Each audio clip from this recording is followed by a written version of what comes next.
Welcome to Audiobookpro, where we bring the world's greatest literature and ideas to your ears. Today, we present Sun Tzu's The Art of Winning, an ancient masterpiece that has guided countless leaders and decision-makers through the ages. This timeless work reveals the secrets of effective strategy, conflict resolution, and personal growth, offering invaluable insights for anyone seeking success in any endeavor. So, sit back, relax, and let the wisdom of Sun Tzu guide you on your journey to mastering the art of winning. The book uses images of the warriors of the terracotta army sculptures from a unique funerary complex built in the middle of the 3th century BC for the powerful Emperor Qin Shi Huangdi, who united ancient Chinese kingdoms and principalities into a single centralized state for the first time in history. An army of more than 8,000 terracotta sculptures of infantrymen, archers, and cavalrymen rest in battle formation near the emperor's tomb. This army was supposed to ensure the emperor's greatness in eternity. The figures of the warriors are true works of art. Each individual statue has its own unique features and even facial expression. This greatest of the famous Chinese necropolises is located in Shaanxi, one of the central provinces of China, near Xi'an, the ancient capital of the Celestial Empire. Translator's Preface. What can an ancient book teach us, wise and sophisticated in this life, from which since the earliest times people have learned how to fight? The content of the ancient texts is not highlighted in the same way at different times. What does this book speak of now, in the present time? Are we living in a time of peace or a time of war? We constantly have to take part in the resolution of contradictions. In a variety of circumstances we fight for values, and not always these values are tangible and material. The main value is the ability to exert influence and increase the space of one's influence in the field of interaction with the world. The space of influence is the source of value creation in the world. Therefore, in all circumstances of communication with the world you should be aware that this space will not give you for nothing, even the closest people and fellow fighters. To expand one's space of influence, one must learn how to use power correctly. War is a way of interaction between opposing forces in the course of gaining influence in the territory, in the space of common interests. This is exactly what the art of winning says. Sun Tzu does not offer a set of techniques, he teaches how to think differently, to think differently. This book is also useful because it allows one to learn how to turn any contradiction into an entertaining game in the course of which everyone can learn the right ways to communicate, instead of experiencing the unpleasant feelings from which one tries to escape. Sun Tzu helps one learn how to communicate, gives invaluable tools for full communication, and makes one realize that in this world the main enemy in everyone's life is himself. The best way to defeat your opponent is to defeat yourself. With the greatest esteem for his readers, Bronislaw Vinogradsky. Chapter 1, Calculations. Sun Tzu said, "War is a matter of national importance. War solves the issues of death and life. There you can survive, you can die. You can't not understand the subject to the end." Let us distinguish 5 main sections. To understand the state of affairs in the war, it is necessary to compare and evaluate the information obtained in these sections. The first section is the state of the way. The second is the state of heaven. The third is the state of the earth. The fourth is the state of the commander. The fifth is the state of the laws. The way is expressed in the unanimity of the people and the government. When there is one, the people will easily go to their deaths for the ruler. The people will give their lives at the command of the rulers. In a state of unanimity, there is no fear at all. The sky is the state of the weather, clear and overcast, cold and hot, the order of the changing seasons. Land is the remoteness and proximity of terrain, danger and safety of movement. Wide or narrow roads are conditions that can cause one to die or remain unharmed. The state of the commander is defined by the qualities of reasonableness, faith, humanity, courage, and rigor. The law is the flexibility of rules, the clarity of orders and commands, the manageability of actions. The commander must be able to correctly assess states in 5 sections. If he evaluates correctly, he wins. Mistaken assessments lead to defeat. When conceiving a war, you assess the situation in 5 sections, getting an accurate image of what's going on. The following questions need to be accurately understood and answered. Which ruler is on the right path? Which warlord is better? Who is favored by the powers of heaven and earth? Where are orders and instructions more accurately executed? Where is the stronger army? Where are the warriors better trained? Where is the system of rewards and punishments clearer? By comparing and evaluating this information, you will know who will win and who will lose. When a commander who knows how to compare and evaluate applies his knowledge, he is bound to win. That's the kind of commander you need. When a commander who knows how to compare and evaluate does not apply this knowledge, he cannot win. You don't need such a commander. Once you understand what's being said, you determine the benefits and achieve the benefits by correctly assessing what's going on. That's how you benefit from the support of external circumstances. Advantage is achieved on the basis of individual favorable circumstances, keeping the overall image of what is happening in the field of attention. The essence of war is cunning. You know what you can do, and let your opponent think you can't. Gather to act, let it seem that there will be no action. When it's close, let them think it's far away. Take the bait. Creating a mess, take what you need. Always be prepared for any threat. Avoid a strong opponent. Anger your opponent so he can't handle himself. By humiliating yourself, make him get cocky. Change location constantly, exhausting the enemy. Make such alliances to destroy his alliances. Hit where he's not ready. Speak out when he doesn't mean to. This is how one achieves victory in war. The main thing is not to let anyone know about your plans before time. Before a battle, in a special space you compare and calculate the possibilities of victory. You can foresee a lot. Before the battle, in a special space you compare and calculate the impossibility of victory. You can foresee a little bit. Whoever calculates more, wins more. Whoever calculates less, wins less. What about someone who doesn't calculate at all? From this point of view, you can always see who will win and who will lose. Chapter 2, Waging War. Sun Tzu said, according to the laws of war, to raise an army of 1,000 light and 1,000 heavy chariots numbering 100,000 people would have to carry supplies to a distance of 1,000 versts. We need to build into internal and external costs the additional recruitment of soldiers elsewhere, the making and maintenance of equipment and structures, weapons and vehicles. The cost will be 1,000 gold pieces a day. Then you can raise an army of 100,000 men. Prolonged warfare will deplete strength and weaken morale. You will undermine your power by sieging fortresses. A long, bitter war will leave any country powerless. Forces are exhausted, morale is fading, power is undermined, supplies are squandered. Immediately the feudal princes will rise up, seeing all these difficulties. No amount of wisdom in these circumstances will help to play nicely. In war there are hasty fools, but there cannot be clever and skillful ones waging war long and slow. Never a long war will do the country any good. When you don't understand the harms of war, you don't understand the benefits. A skillful warrior does not recruit twice, does not bring food 3 times. A skilled warrior, fighting with his weapons, feeds on the enemy's supplies. War drains the country when you carry supplies from afar. Long-distance transportation makes the common people poorer. Next to war, everything is expensive. High prices deplete people's welfare. Welfare is depleted, exorbitant taxes are imposed. Because of the undermining of strength, the depletion of supplies, and the emptying of pantries in simple homes, people spend up to 70% of what they have accumulated.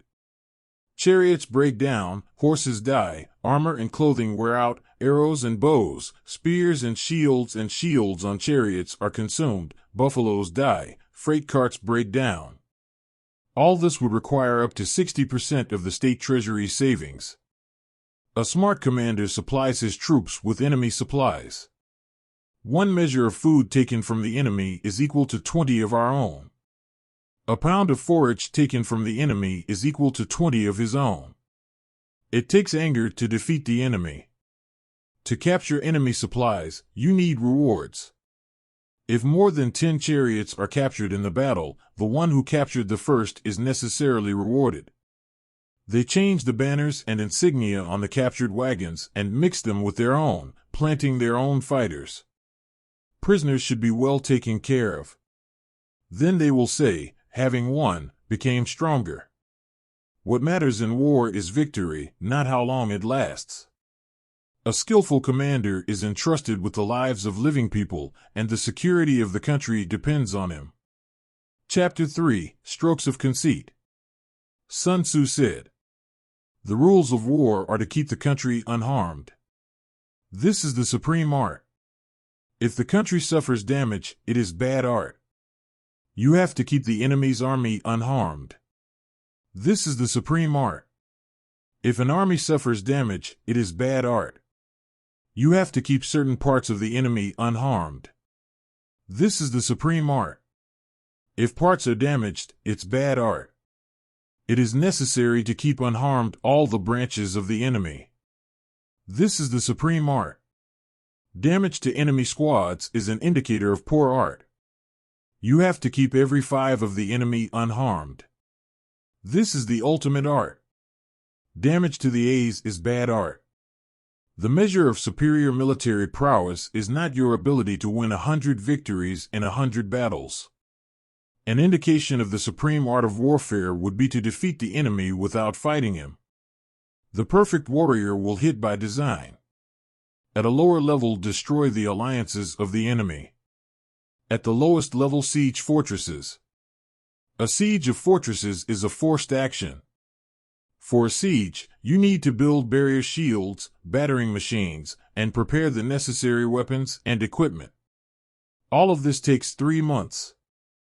Another 3 months to build siege towers.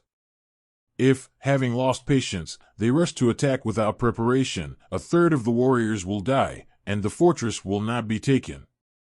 Such harm is done by the siege of fortresses. The right way to wage war is to try to defeat the enemy without engaging in combat. You have to take fortresses without a siege. Enemy space must be seized swiftly. The main goal in the war for the Celestial Empire is to keep the sides involved in the war unharmed. Then, without expending energy, you'll get a lot of benefit from the war. This is the essence of the application of strikes by design. Here are a number of rules of warfare. When you are 10 times stronger than your opponent, surround him. When stronger by a factor of 5, strike. If stronger by a factor of 2, fraction by parts of his strength. If the forces are equal, you can go into battle. When you are weaker, flee. If an opponent is completely superior to you, avoid meeting him. The commander is the foundation of the state. If the foundation is solid, the country is safe. If the foundation is flawed, the country is weak.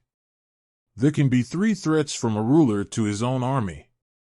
Not realizing that the offensive is not allowed, he orders the offensive. Not realizing that retreat is impossible, he orders the retreat. In so doing, he deprives the army of freedom of action. Not knowing the inner workings of the army, he interferes in the management, causing discord in the souls of the soldiers. Failing to understand the distribution of responsibility by position, the ruler interferes with appointments, sowing confusion in the minds of warriors. If the souls and minds are in turmoil and discord, don't expect help from them in times of trouble. It's called giving victory to the enemy by sowing confusion in his army. There are 5 sure ways to win. Knowing when you can and when you can't fight, you go to victory with confidence. By understanding correctly how to apply big and small parts to achieve your goals, you walk confidently to victory. By creating unanimity between the top and the bottom, you are on your way to victory. Knowing how to bide your time, being ready to act in order to take your opponent by surprise, you confidently go to victory. The ruler, without restricting the freedom of action of an intelligent commander, confidently goes to victory. These are the 5 sure ways to win. Be sure that you will not be defeated in 100 battles out of 100 if you are equally versed in yourself and your opponent. When, without understanding your opponent, you clearly see your own state of affairs, for one victory there will be one defeat. If you don't understand your opponent or yourself, you will be defeated in every battle. Chapter 4. Appearance. Sun Tzu said, "In the old days, the perfect ones in war first made themselves invincible. Then we just waited for the opportunity to defeat the enemy. You have to make yourself invincible, and the possibility of victory is when circumstances are not on your opponent's side. The perfect warrior knows that one can only create one's own invincibility. It is impossible to create circumstances of victory over the enemy. That's why they say victory can be known, not done. If you can't win, strengthen your defenses. If you can win, attack. Defense is a state of insufficiency, offense is a state of excess. He who knows how to hold the defense is sheltered behind the 9th earth. Skillful in offense moves for the 9th heaven. Such warriors know how to save themselves and achieve victory without destruction or damage. If victory for you is the same as for a common man, you cannot argue about perfection in the art of war. When it is said in the celestial empire that the victor is a perfect warrior, it does not at all mean perfect art. It doesn't take much strength to lift an autumn cobweb. It doesn't take much visual clarity to see the sun and the moon. You don't need a particularly sensitive ear to hear thunder. Excellence in warfare in the old days indicated the ability to achieve victory easily. He who is perfect in victories wins the battle without showing wisdom, without feats or glory. He wins without making mistakes. That is why he always and in everything he achieves victory. He will achieve victory even in the case of inevitable defeat. Perfect in war only where there is no defeat, but will always seize the opportunity to defeat the enemy. He who knows how to win wins first, and then he fights. Accustomed to defeat, one fights first and then looks for ways to win. Perfect in war, correcting the way, keeps faithful to the law, therefore knows how to manage victory and defeat. There are 5 laws in war. The first is size. The second is volume. The third is a number. The fourth is weight. The fifth is a victory. The earth creates size. Size creates volume. Volume creates numbers. The number makes the weight. Weight creates victory. That's why winning the war is about outweighing the pound by the gram. Defeat in war is a gram overkill. Victory in battle is like a torrent of water falling from 1,000 fathoms high, piercing the barriers above. Chapter 5. Strategic Advantage. *****. Sun Tzu said, "To deal with a large number, you have to work through small numbers. This is the essence of dividing numbers. You fight a large army as well as small units. It's just important to see the essence of what's going on correctly. Manage your army so that in battle with the enemy warriors do not see the possibility of defeat. To do this, you have to alternate direct actions with unusual ones. In war, you have to hit just as accurately as you break an egg with a sharpening stone. For this you need to understand the essence of emptiness and wholeness. In war, by direct actions one connects, and by unusual actions one gains victory. He who is able to act unusually imitates the creative power of heaven and earth, inexhaustible in their ingenuity. One must be inexhaustible in the search for paths, like the strong streams of great rivers. The end seems to have come, but the circle begins again. This is how the sun and the moon move. Everything seems to have died, but life begins again. This is how the seasons work.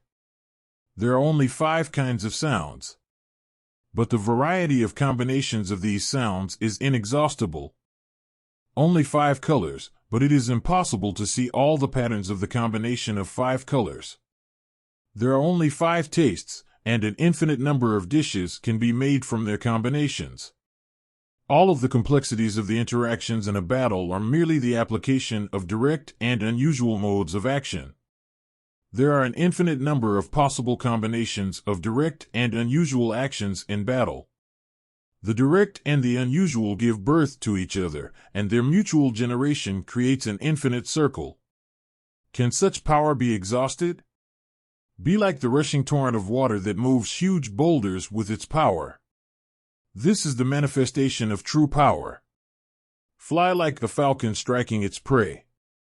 Here is an example for you of precise actions. The perfect warrior's movements are formidable and his actions brief. The power of movement is the drawn bowstring, and the action is the movement of the crossbow's trigger. In the hustle and bustle of battle there is disorder in the troops.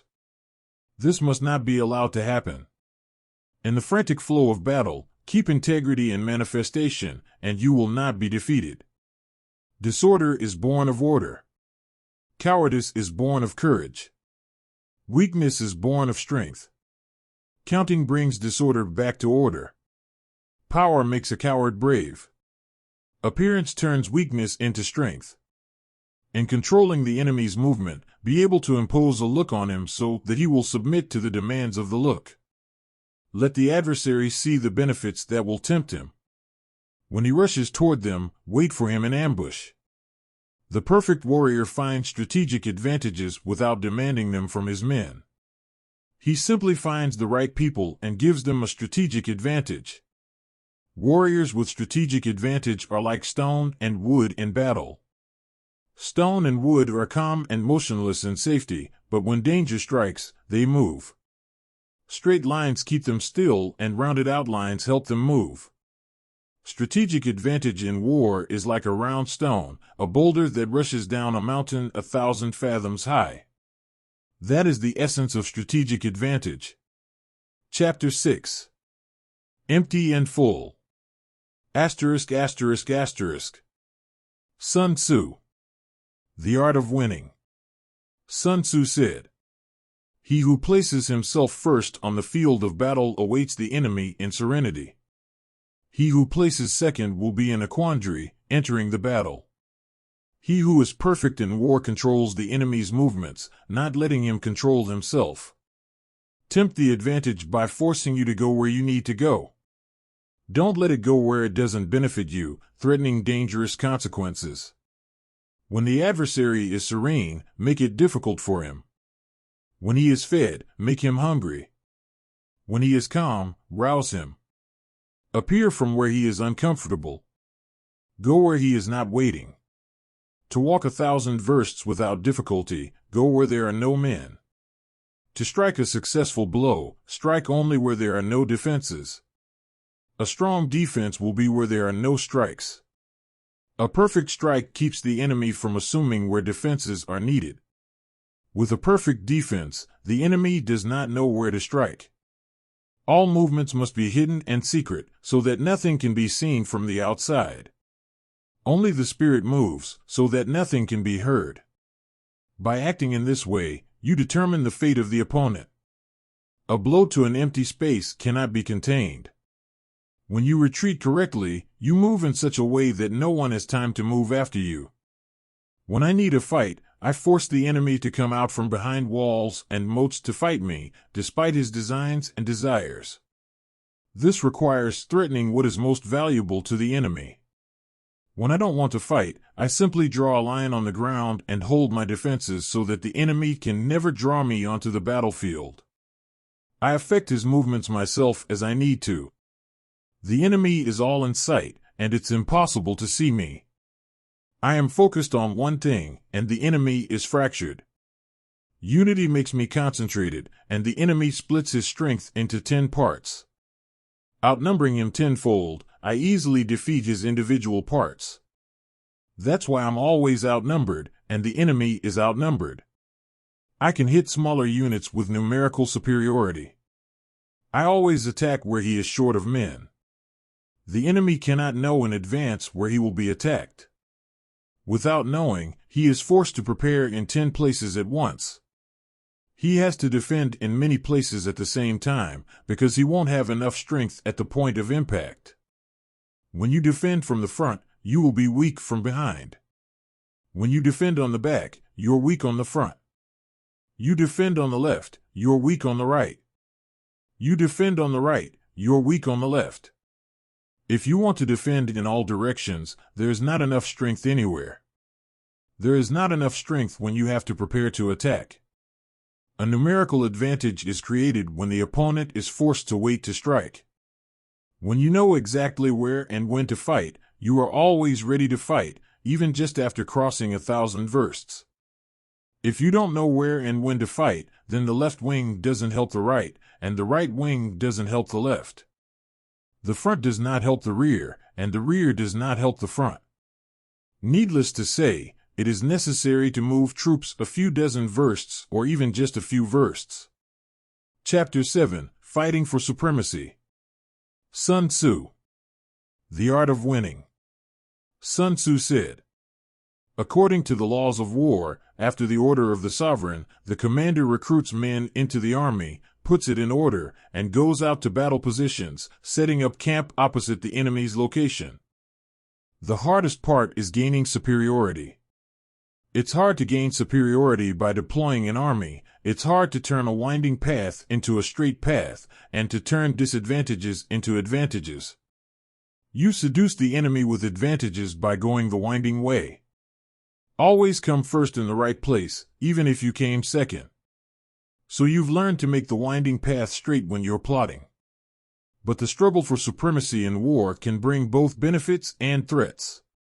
You can move an army to the place of strategic superiority, but not in time. When you lead an army fighting for a place, you have to sacrifice heavy supplies and equipment. On the way out, you will have to leave heavy armor, not to stop neither day nor night, to make double crossings without rest or overnight stay. Then, after crossing 100 versts, you take the key place. Prisoners of these requirements are the commanders of the army. To the place reach those who have strength left. Those who are tired pull up later. With this movement only a tenth reach the place.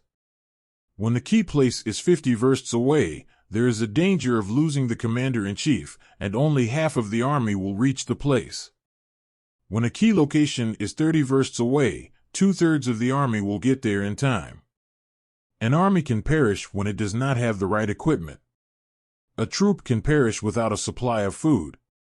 A troop can perish without resupply of equipment and food in time. If you do not know what are the plans in the heads of the ruling princes, you cannot build the right relationship with them. When you do not know the location of mountains and forests, dangerous paths and obstacles, what water bodies and swamps are on the way, you cannot lead the army to the key place. The superiority of the terrain is not mastered without the local guides. Troops are put in place by deception, set in motion by advantage, changes are made by dividing and uniting. Swift, fly like the wind. Smooth, sway like a forest. Like fire embraces the brushwood, master the power of the enemy. Change like a cloud in the sky. Strike like thunder and lightning. Having taken possession of the enemy's supplies, divide some among all. Having enlarged possessions in the course of war, correctly divide the benefits of those spaces. Before the war, make sure all the appointments are made. Who already in the plan clearly sees the interaction of curved and straight, and he wins. This is how one acquires supremacy. In the book Army Management, it says, "When voices cannot be heard, gongs and drums are used. When you cannot see the signs in the distance, use banners and flags." Gongs and drums, banners and flags convey messages for eyes and ears. People must be united by a common goal, and then the brave man will not jump out alone and the coward will not run away alone. This is the way to apply people in large numbers. At night it is better to beat gongs and drums, and during the day to apply banners and flags. So correlate the changes in the properties of hearing and vision in time. In this way you can also control the spirit of a large army, and you can affect the strength of the spirit of the commander. In the morning the spirit is fresh and vigorous, but by noon the fighter begins to be lazy. In the evening he is drawn only to return to camp. A skillful warrior will not strike the enemy's troops fresh and awake in spirit, but will strike when they are lazy or want to go home. This is how one relates to the order of change of fortitude over time. At oneself this order must be cherished, destroying it in the troops of the enemy. With disorder and confusion can be dealt with by peace, so in the soul and in the spirit of the need to keep order. You cope with the distant with the help of the near. Rested, with fresh strength will defeat the tired and weary. The fed will defeat the hungry. This is how the knowledge of the order of force changes over time is applied. Do not attack when the banners and flags of an army are in perfect order. Do not attack when the army is perfect.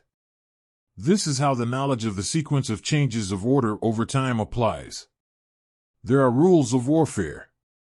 Do not attack from below the hillside.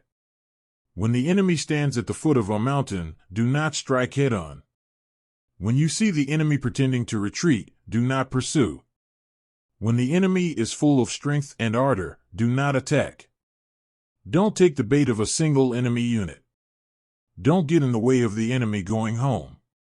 When surrounding an enemy, always leave a way out. When the enemy is in a stalemate, don't pressure him. That's the way to act in war. Chapter 8. 9 Conditions. Asterisk. Sun Tzu. The Art of Winning. Sun Tzu said, according to the laws of war, after receiving the order of the sovereign, the commander raises an army and recruits men. You should not set up camp in difficult places. Alliances should be made and relationships should be established at the place where the paths converge. In places with poor communications, you must not stop. When surrounded, you need to think how to get out. In a stalemate, one must fight. Sometimes you can't go that way. Sometimes you can't attack that unit. Sometimes you can't besiege that fortress. Sometimes you don't have to defend this place. Sometimes one must disobey the sovereign's order. In war, only the commander who understands the peculiarities of the 9 varieties of favorable terrain conditions acts correctly. A commander who does not understand these peculiarities does not correctly use the advantages of a location that already exist, even if he knows the terrain in question by heart. Without knowing the secret of the 9 varieties, even knowing everything about the 5 favorable conditions, you will not be able to use people correctly. A skillful general, in order to do the right thing, examines the problem both in terms of possible benefits and threats.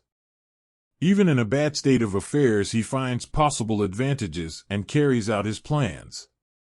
When the state of affairs is favorable, he is able, given the dangers and threats, to avoid misfortune. In order to achieve subordination of ruling princes, unfavorable circumstances are created for them. To get princes to do the right things, they set them the right tasks. Advantages allow to direct the efforts of princes in the right direction. In war one should not hope that the enemy will not appear exactly here. This is where he will appear, so one must be prepared. It is not necessary to hope that there will not be a blow in this place. You have to make sure that it definitely won't be here. The 5 features of a warlord can carry a threat. Ready to die, get killed. Hang on for life, get captured. You insult an angry man, he's at your mercy. He who is too clean will avoid disgrace.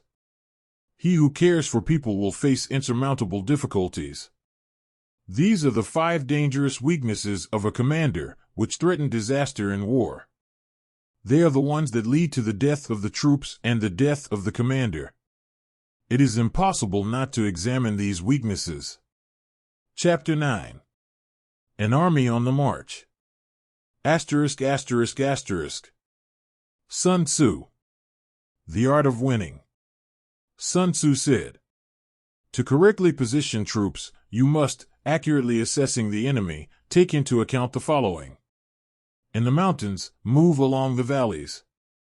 Camp up on the sunny side. Do not attack from below."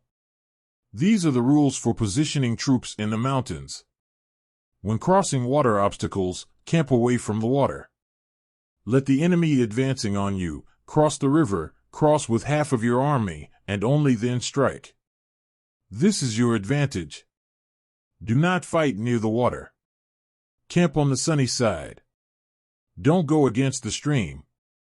These are the rules of positioning troops near water. When crossing the salt marshes, try to get away as quickly as possible. When confronted by the enemy, position yourself closer to the grass growing out of the water, and let the woods be behind you. These are the rules for positioning troops on salt marshes. On the plain, take the most convenient places for movement. The high ground should be behind on the right. Death in front, life behind. These are the rules for positioning troops on the plain. This is how one gets the advantage of the 4 types of disposition. These rules go back to the Yellow Lord. He used them to deal with the 4 opponents. An army is always better in the high ground, worse in the low ground. It is better to be in a bright place than in a dark place. A place should nourish your strength. Let there be convenient ways to bring supplies. In a good location, warriors do not get sick, and this is important for achieving victory. On hilly terrain, position yourself on the sunny side. Let the hills stay behind on the right side. This determines the advantageous position of troops. You need to be able to take advantage of it by creating an advantage. When there is foam on the water, do not cross. Upstream, it's raining. Wait for the water to calm down. From the area where there are many dangerous streams, deep holes, cracks in the ground, cracks, traps, you must leave as soon as possible. Nor should you set up camp near such places. Leaving, lure the enemy there, so that his back is to them, opposite to you. In difficult and dangerous terrain, marshes and swamps, reedy swamps, mountain forests, dense thickets, carefully check the road ahead. These places are perfect for an ambush. When near, the enemy is calm, he is confident in the safety of his location. When far away, the enemy calls for a fight, it means he benefits from your offensive. When the enemy's position has convenient access roads, the advantage is on his side. When the trees in the woods move, it means that the enemy is approaching. When there are many obstacles in the dense grass, you must exercise caution. When birds soar in the air, it means there is an ambush. When frightened animals run past, the enemy is approaching, sneaking up. When dust rises upward in pillars, the enemy's chariots are approaching. As the dust piles up low and wide, the infantry approaches. When the dust rises in disarray in different places, it means the enemy is stockpiling firewood. When the enemy's envoys are modest and yielding, and the troops are making preparations, it means that an offensive is being planned. When the envoys speak harshly, trying to emphasize forward movement, it means the enemy is ready to retreat. When the raised dust settles little by little, it means the enemy has encamped. When the light wagons move out first, flanking each other, it means that the enemy is preparing for battle. When, without apparent danger to himself, the enemy asks for a truce, it means he is up to no good. When the enemy hastily advances with chariots to a fighting position, it means he wants to wait for something. When half the army advances and half retreats, it is a trap. When warriors stand leaning on their weapons, it means there is hunger in the army. When water carriers, not having drawn water, drink themselves, it means the enemy is thirsty. When an advantage can be gained by attacking, but no attack follows, it means the troops are extremely tired. When birds are circling over the camp, it means that there are no more men there. When the commander is not respected, there is no order in the army. If banners and flags flutter in disorder, it means there is no discipline. If the commanders are angry, it means their forces are at their limit.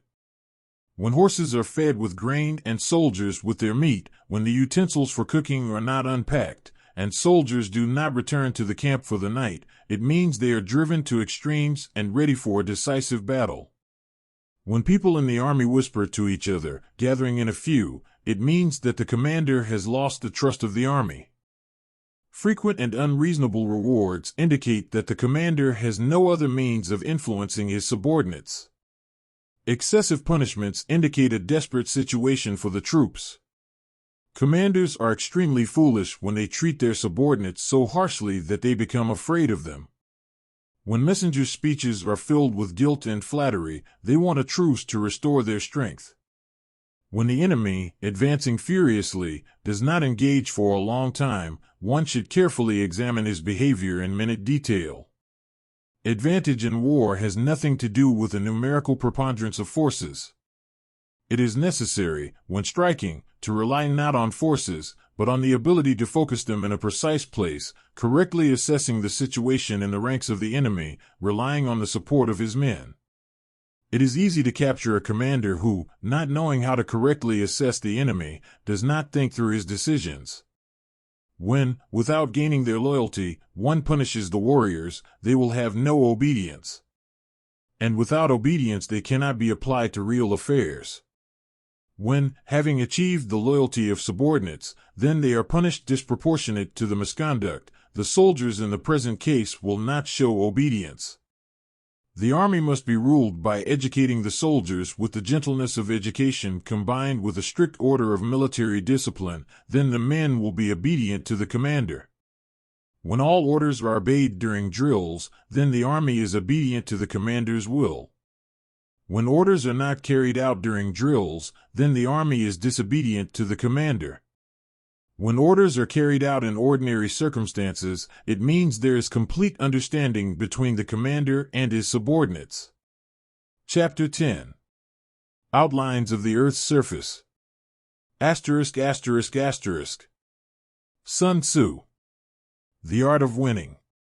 Sun Tzu said, "You can distinguish the following different types of terrain: passable, sloping, rugged, narrow, dangerous, and distant. A place from which your army could easily escape, but the enemy is easy approach, is called passable land. Here you need to quickly take the high ground on the sunny side, provide a reliable supply of supplies, and then the advantage in the battle will be on your side. A place that is easy to leave, but hard to get back from is called sloping ground. This is a good place to strike unexpectedly. The unexpectedness will ensure your victory. If you can't attack unawares and the first strike doesn't win, it will be hard to get back to your position. Because of this, great difficulties will arise. A place where both you and your opponent find it difficult to gain a favorable position is called rugged ground. When in such a place the enemy offers you a battle, being in a less favorable position, you should not leave the camp. It is better to pretend to retreat, drawing the enemy out. When he is halfway out of position, you can attack him. This arrangement will be really advantageous for you.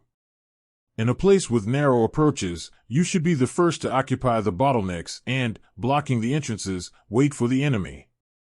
When the enemy is the first to arrive at such a place, occupying the entrances and exits, you cannot attack him. But when the exits are open, strike. In a dangerous place, be the first to take an advantageous position on a hill on the sunny side.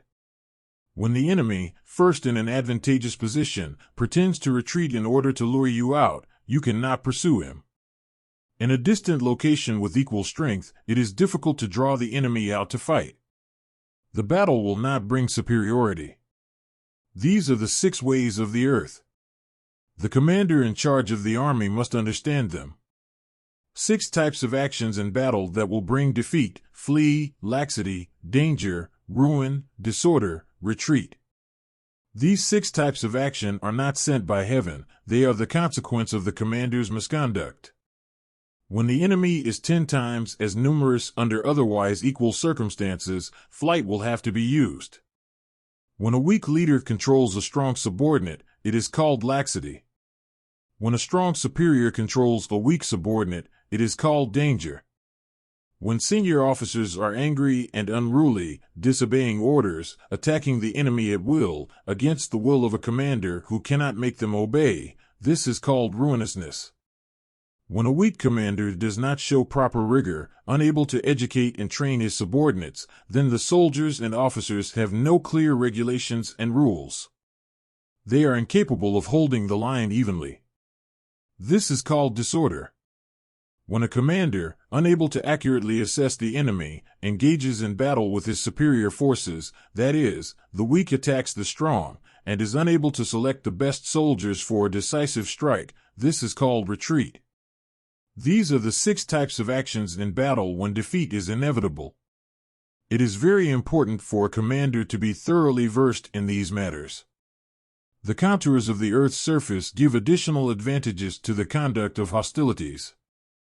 Victory depends and is determined by the ability to correctly assess the enemy. A commander-in-chief must be able to correctly determine dangerous and rugged terrain, as well as the remoteness and proximity of the terrain to meet the enemy. You can win if you know how to make these calculations correctly in war. When you do not know how to correctly assess these influences, you are bound to be defeated. When according to the laws of war you see that in a given situation victory is inevitable, you can, going against the will of the ruler, engage in battle. When, according to the laws of war, one sees that defeat is inevitable in a given situation, one may, disobeying the will of the ruler, refuse to fight. When a commander, going on the offensive, does not seek glory for himself, when retreating, does not fear disgrace, when above all thinks about people and country, ceding all glory and benefit of war to the ruler, such a commander can be considered a national treasure. When a commander sees his warriors as blood children, they will not hesitate to rush after him into the deep river. When he sees his warriors as his own sons, they will follow him to certain death without hesitation. When the commander shows excessive kindness, cannot subdue the soldiers and cannot command them, creating disorder in the army, it means he rules not an army, but disobedient children. Such an army should not fight. When you know that your warriors can handle the enemy, but you don't know that you can't handle the enemy, that's only half the victory. When you know that the enemy can be handled, but you don't know that your warriors can't do it, that's only half the victory. When you know that the enemy can be handled and your warriors can do it, but you don't know that the environment and terrain do not allow you to win, that's only half the victory. Knowing how to do the right thing in war allows you not to err and not to make mistakes, being inexhaustible in creating cunning schemes. That is why they say, knowing the other and knowing yourself, you are sure to achieve victory without risking death. Knowing the laws of heaven and earth, you will always know where the source of victory. Chapter 11. 9 kinds of terrain. Sun Tzu. The art of winning. Sun Tzu said, according to the laws of war there are the following types of terrain: scattering land, light land, disputing land, converging land, diverging land, heavy land, destructive land, surrounding land, dead land. The combat area within its boundaries is called scattering land. The combat area shallow within another's space is called light ground. An area of combat equally advantageous to you and the enemy is called contested land. The area occupied by the enemy immediately after your army leaves is called a converging land. The place where the borders of 3 principalities join, the possession of which will give the possessor support from all sides, is called a crossed land. A region deep in the enemy's country, with many towns and villages behind you, is called a heavy land. The area where troops move through mountain forests, dangerous obstacles, swamps, and bogs on difficult roads is called a destructive land. An area where only narrow paths lead and where you can get out only by winding roads, the enemy can hold with a small force, repulsing the attacks of your large army. Such a place is called the surrounding land. An area from which one can escape only by a swift blow, where any slowness is fatal, is called dead ground. On the scattering ground no war can be waged at all. One does not linger on an easy land. On a disputed land, one does not lay siege to fortresses. On a converging land, one must not lose communication between different parts of an army. On a diverging land, one must build alliances and connections. On heavy land, you must seize supplies. On a destructive land, you must leave as quickly as possible. On surrounding land, you need to think how to get out of encirclement. On a dead land, one must fight. In the old days, excellence in warfare was considered to be the ability to break the links between the rear and the front in enemy units, so that individual units would cease to support the main forces and the common people would no longer help the nobility. So that mutual understanding would be lost between the top and the bottom. When the soldiers were scattered, they could not gather, and when the army was assembled, there was no order in it. They acted only when it suited their advantage. Did not match the benefit remained in place. How to act when threatened by an attack by a numerically superior enemy, we dare ask. Hurry up to seize what he holds most dear, and then you can force him to be obedient to you. In a military situation, speed is of the essence. You must always take advantage of the enemy's lack of readiness. Come from places where you are not expected. Strike where they are not ready to strike. When fighting in foreign borders, know this. The stricter the order of the army fighting in the enemy's location, the harder it is to defeat you. Get food from the enemy, so that you may eat well. Everyone must be fed and awake. Rally your spirits and gather your strength. Think through your movements so that the enemy cannot assume your movements. Come to a place from which there is no escape. When there is no way out, no one will turn his back on the enemy. Only in mortal danger are men extremely focused. Only in extreme danger do they have no fear. Stand to the death when there is nowhere to go. When fighting in the depths of the enemy's position, everyone is united. When there is nowhere to run, they will fight hand to hand. You don't have to teach vigilance in that environment. Everyone is loyal without question. That bond is stronger than kinship. You don't have to be persuaded to believe. Forbid to believe in omens and signs, so that there is no doubt, then when faced with death, no one will waver. No one has anything extra not because they don't like good things. No one expects to live long, not because they don't want to live long. When the order to go into battle is sounded, warriors can weep so that their clothes get wet. When they lie down, they cry, and the tears stream down their cheeks and cheekbones. But in desperate circumstances, all will show the courage and valor of the illustrious braves Zhuang Zhu and Sa Kuei. The perfect warrior is like the serpent Shuaizhan, which is found in the Changshan Mountains. Hit it in the head, it strikes its tail. If you hit its tail, it hits its head. Can an army be made like the Shuaizhan snake? It is possible. For example, the people from the kingdoms of Wu and Yu strongly dislike each other. But put them in the same boat during a storm, they will help each other as coherently as a pair of human hands. Tying horses and burying wheels is not the best way to keep chariots on the battlefield. Only when there is wise leadership in an army do all behave with equal courage. Only when there is a proper understanding of the structure of the land does both hardness and softness help. The perfect commander rules the army as one man. No one has the choice to behave differently. The commander, in ruling the army, must keep an impenetrable peace, rely on truth, and maintain an iron order. When he is unwilling, none of his subordinates will see or hear anything. He changes things and plans so that no one understands his real intentions. No one knows where he is going, where his path lies next. He gives orders, sets deadlines, removes the ladder that climbed the high wall from under his feet. He leads men deep into alien spaces and pulls the trigger. He burns boats, smashes cauldrons. He directs warriors to different places, like a herd of sheep, without explaining his reasons or intentions. The task of the commander is to make a unified body of troops of different men to guide them into a dangerous situation. he must necessarily investigate the 9 kinds of terrain, the benefits of compression and stretching, and the laws of the state of human senses.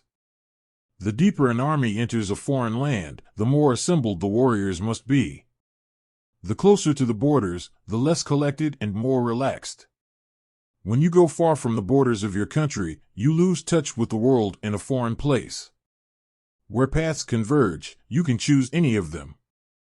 Hard land is terrain far from your borders. A light land is terrain close to its borders. Terrain with impassable obstacles behind and narrow passages in front is surrounded land. Terrain from which there is no exit is dead land. On scattered ground there is a feeling of relaxation. Here you need to gather your will.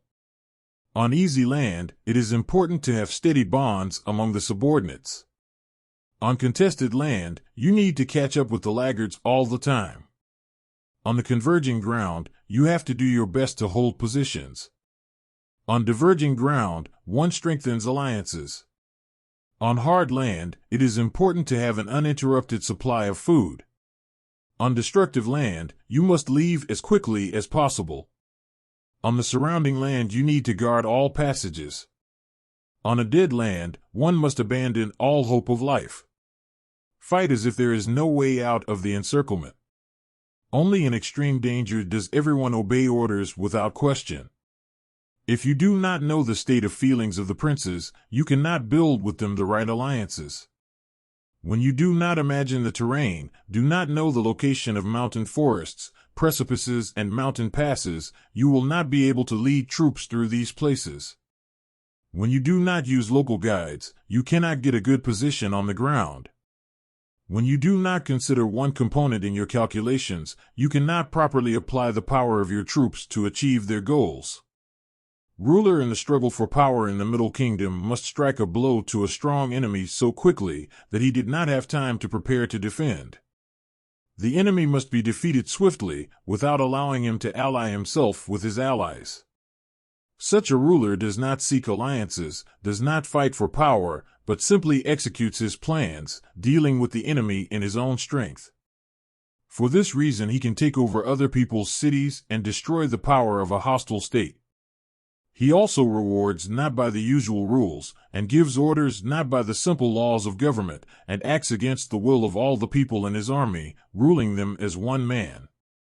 Giving orders, he does not explain why he is doing so. While directing for benefits, he does not warn what dangers may lie in wait. When an army survives the threat of imminent death, when it is able to get out of mortal danger, then in the most dire circumstances the warriors will snatch victory from the hands of those who carry imminent defeat. Therefore, when you start fighting, first you follow the movements of the enemy, studying his features, directing his intentions in the direction you want. Then you kill the commander, despite the distance of thousands of versts. This is called successful accomplishment of tasks to achieve goals. When an army marches, they close off all outposts, invalidate all passes and certificates, cut off all communication with representatives of the enemy. Gather for a council in the temple of the ancestors in order to properly tune in to the implementation of the most important thing. Where the enemy is exposed, that's where you move. Strike what is dearest to him, contrary to all agreements about the timing of battles. In any movement, keep a close eye on the enemy, looking for the right time for a decisive strike. So at first try to look like a naive maiden, so that the opponent relaxed and opened up. And when you see the open doors, rush quickly, like a hare, for a decisive blow, so that the opponent did not have time to respond. Chapter 12. The Fire Strike. Sun Tzu. The Art of Winning. Sun Tzu said, "There are 5 ways of delivering fire strikes: fire for men, supplies, stockpiles, warehouses, and transport. The means to deliver a fire strike must always be at the ready. Certain times are best for fire strikes, and there are special days that are appropriate. The best time is when the weather is dry. The days under the constellations G, wind, Bai, wall, E, wing, and Gen, carriage, are also suitable, as the wind rises on these days. Using fire, you need to remember the 5 features of its application. 1 must support by external actions a fire kindled in the enemy's position. If a fire is lit in the enemy's location and there is no movement, wait until the fire is fully lit. If the situation is favorable, you must act according to the circumstances. If not, stay where you are and take no action. When striking fire at an enemy position from outside, don't wait for the preconceived internal support to kick in. Act according to the situation. When you fire from above downwind, do not attack from below against the wind. When the wind blows long during the day, it changes direction by nightfall. In war, one cannot ignore these 5 types of changing situations when applying fire, and one must act with timing, relying on precise calculation. A shot of fire helps one gain clarity. Hitting with water helps you gain a power advantage. You can destroy a message with water, but you can't take possession of something with water. Having won the battle, not taking appropriate measures to retain the advantage gained can be called a waste of power. That is why it is said that a clever ruler creates plots to be accurately realized by a skillful commander. Without benefit, do not act. Don't move without seeing the prey. No danger, do not fight. The ruler's wrath is no reason to declare war. The wrath of a general is no reason to fight. Do useful actions. If you do not see benefit, do not act. Anger will be replaced by joy, irritation will be transformed into contentment. And if the country dies, you cannot bring it back. You will not raise the dead. The prudent sovereign is cautious. A wise general is cautious. Keep the country from war, and the army from ruin. Chapter 13. The use of intelligence. Asterisk, asterisk, asterisk. Sun Tzu. The art of winning.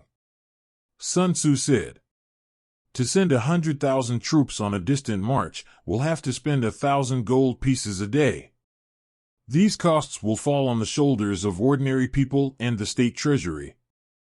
There will be a disorderly movement in the country and abroad.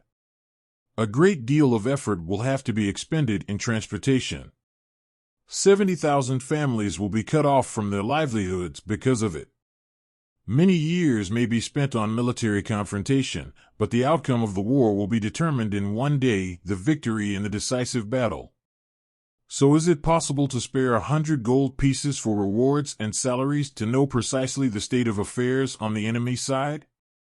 Such behavior shows a total lack of humanity in a commander. Such a commander should not be allowed to govern. He cannot be a support for the ruler. With him you cannot win. Only by knowing everything in advance can an intelligent sovereign and a skillful commander defeat the enemy in war, surpassing all in achievement and merit.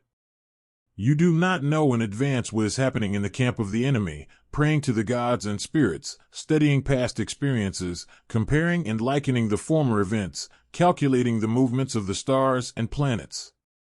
To know the state of mind and feelings of the enemy, this information should be obtained directly from his people. For this reason, 5 types of intelligence are used to gain information on all matters: local, internal, converted, doomed, and surviving scouts. All of these scouts operate simultaneously, but no one must know of their presence. Such work can be considered a true miracle.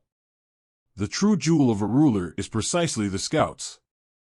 Local scouts are people from the local population operating in the enemy's location. Domestic scouts are recruited from among the active officials and officers in the enemy's position. Converted scouts are enemy scouts who have been persuaded to work for you. Doomed scouts are needed to transmit knowingly false information to the enemy. Surviving scouts are sure to come back alive to bring the information they need. So to the commander-in-chief, intelligence is closest and dearest. It is the scouts who have the most generous rewards and salaries. Scouts are given the most secret assignments. Without wisdom, it is impossible to use reconnaissance correctly. Without humanity, you can't give intelligence the right tasks. Without insight and depth, you can't get accurate information from intelligence. Intelligence is truly a fine art. In dealing with any task, you must use intelligence. If intelligence is leaked before the case begins, both the scout and the one to whom the information was given out must be executed.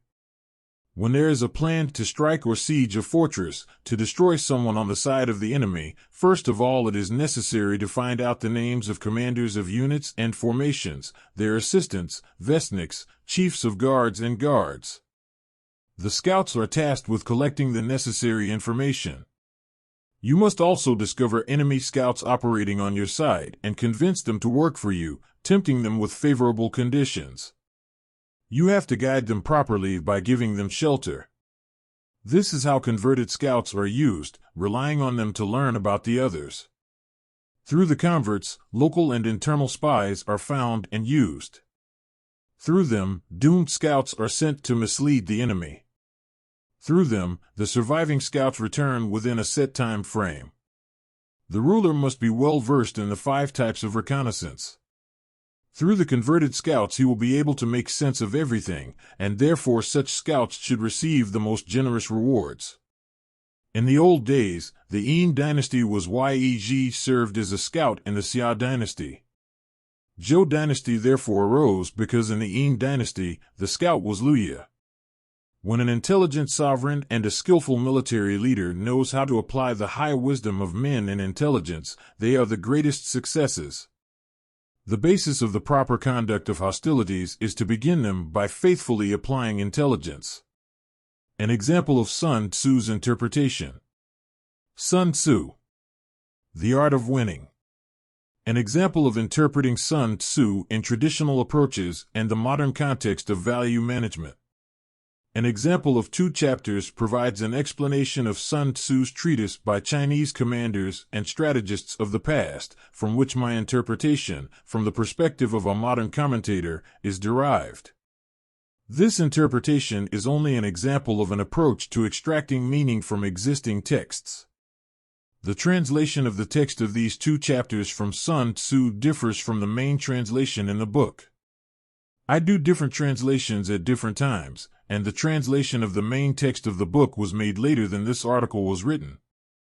Although the main text of the book is more accurate and verified, I left the existing translation in the article precisely to show how approaches can differ not only from me at different times, but also from different scholars of this tradition. Ultimately, each reader becomes a researcher not only of the methods of managerial struggle proposed by Sun Tzu, but primarily of his own approaches. The material below should be considered from this point of view. 1. Bronislaw Vinogradsky. Chapter 1. The Necessity of Calculation. War is a very important thing for a country. It is like a space that determines the life and death of a state. It is like a path that leads to death and survival. Therefore, it cannot be neglected in its study and research. Teacher Sun. In Chinese managerial thought, war is taken as a basic metaphor pointing to the way the values of the market economy are distributed. It is believed that the highest manifestation and expression of conflict resolution is military action, and therefore it is imperative to study the laws of warfare. It is necessary to study war not when it has already begun, but to prepare in advance for the possibility of military action when it comes to the presence of disputed values. BW. Therefore, in your actions, take as a model the 5 entities, on the basis of which you make all assessments and comparisons. This is what will determine the conditions of victory. The 5 essences are the higher way, heaven, earth, the commander, and discipline. Song Teacher. Comparing one's own decisions with ideal models is the basis of proper thinking. 5 models are taken as principles for building a strong army. The first is the higher principles of behavior. The second are celestial factors, such as time cycles, which are expressed in the distribution of light and darkness, cold and heat, wind and dryness, and the rest of the climatic factors.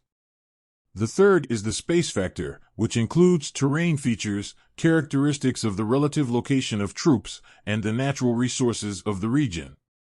Next is the proper evaluation of commanders, both their own and those of others.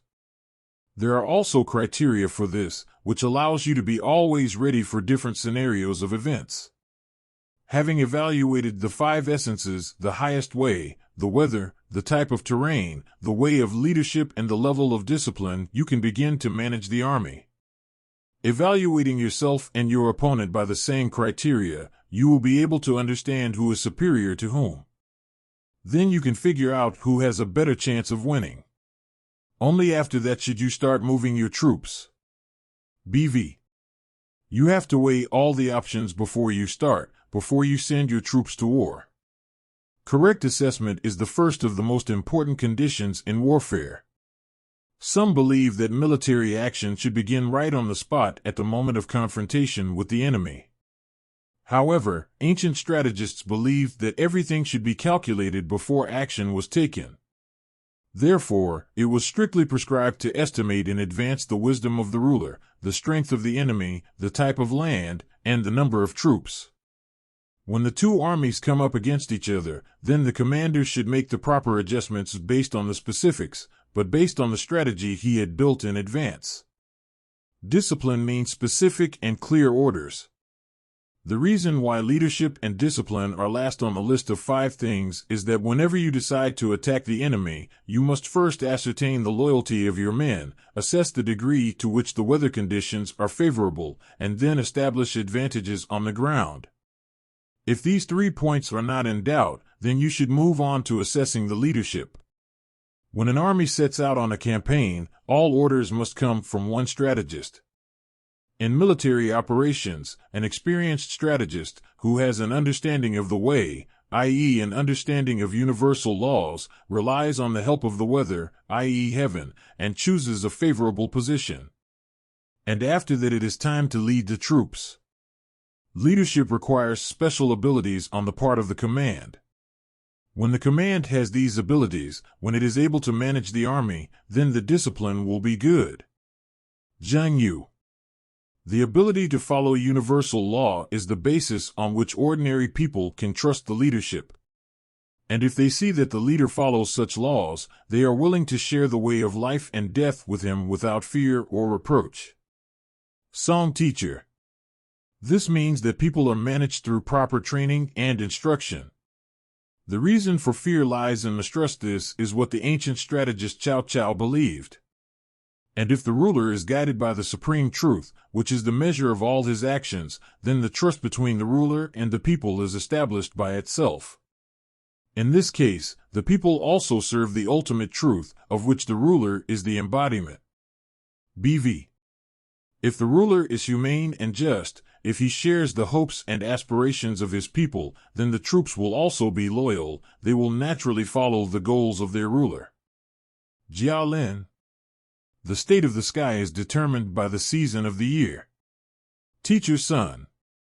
In this phrase lies a great meaning that is often inaccessible to modern man, for he has broken away from natural processes. But this disconnection does not mean that the universe has begun to rotate according to other laws.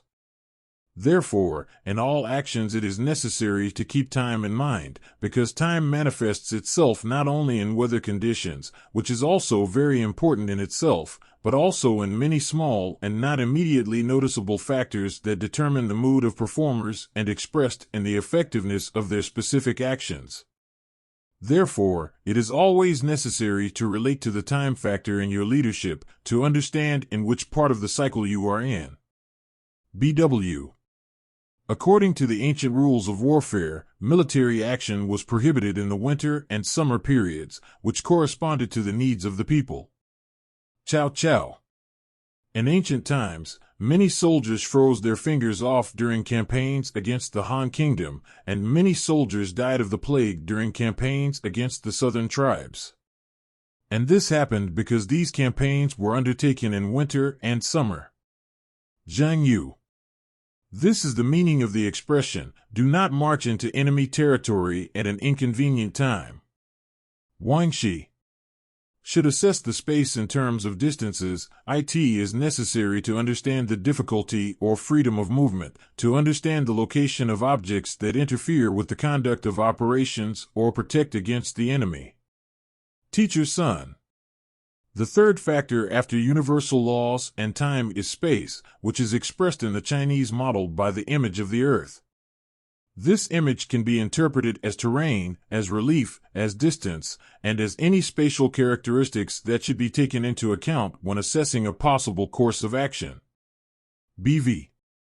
In any military operation, the first thing to do is to study the terrain. If you know the distance to be covered, you can choose either a direct route or a detour. If you know if the roads are difficult or easy to travel, you can estimate the advantage of the troops' infantry or cavalry. If you know the size of the terrain, you can estimate the number of troops needed. If you know how safe the terrain, can decide to enter the battle or retreat. Zhang Yu. The effectiveness of leadership is determined by 5 qualities: intelligence, loyalty, humanity, courage, and firmness. Student Sun. The listed qualities of a commander determine his effectiveness in the process of combat. And you, as a ruler, in evaluating your leadership staff, just as when studying leaders on the enemy's side, must necessarily relate specific characteristics to these qualities. As the ancient commentators believed, these 5 qualities are concretely expressed in the actions of commanders. BW. The higher way of ancient rulers meant humanity to a greater extent, and the way of military rulers meant intelligence and ingenuity to a greater extent. Intelligence implies the ability to plan and a willingness to change. Loyalty meant a clear justification, system, of punishments and rewards. Humanity meant love and compassion for people while understanding their tricks and tricks. Courage means the ability to seize opportunities without question to achieve victory. Toughness means establishing discipline in the troops through the severity of punishments. Du Mu. If one relies on intelligence alone, it will lead to rebellion.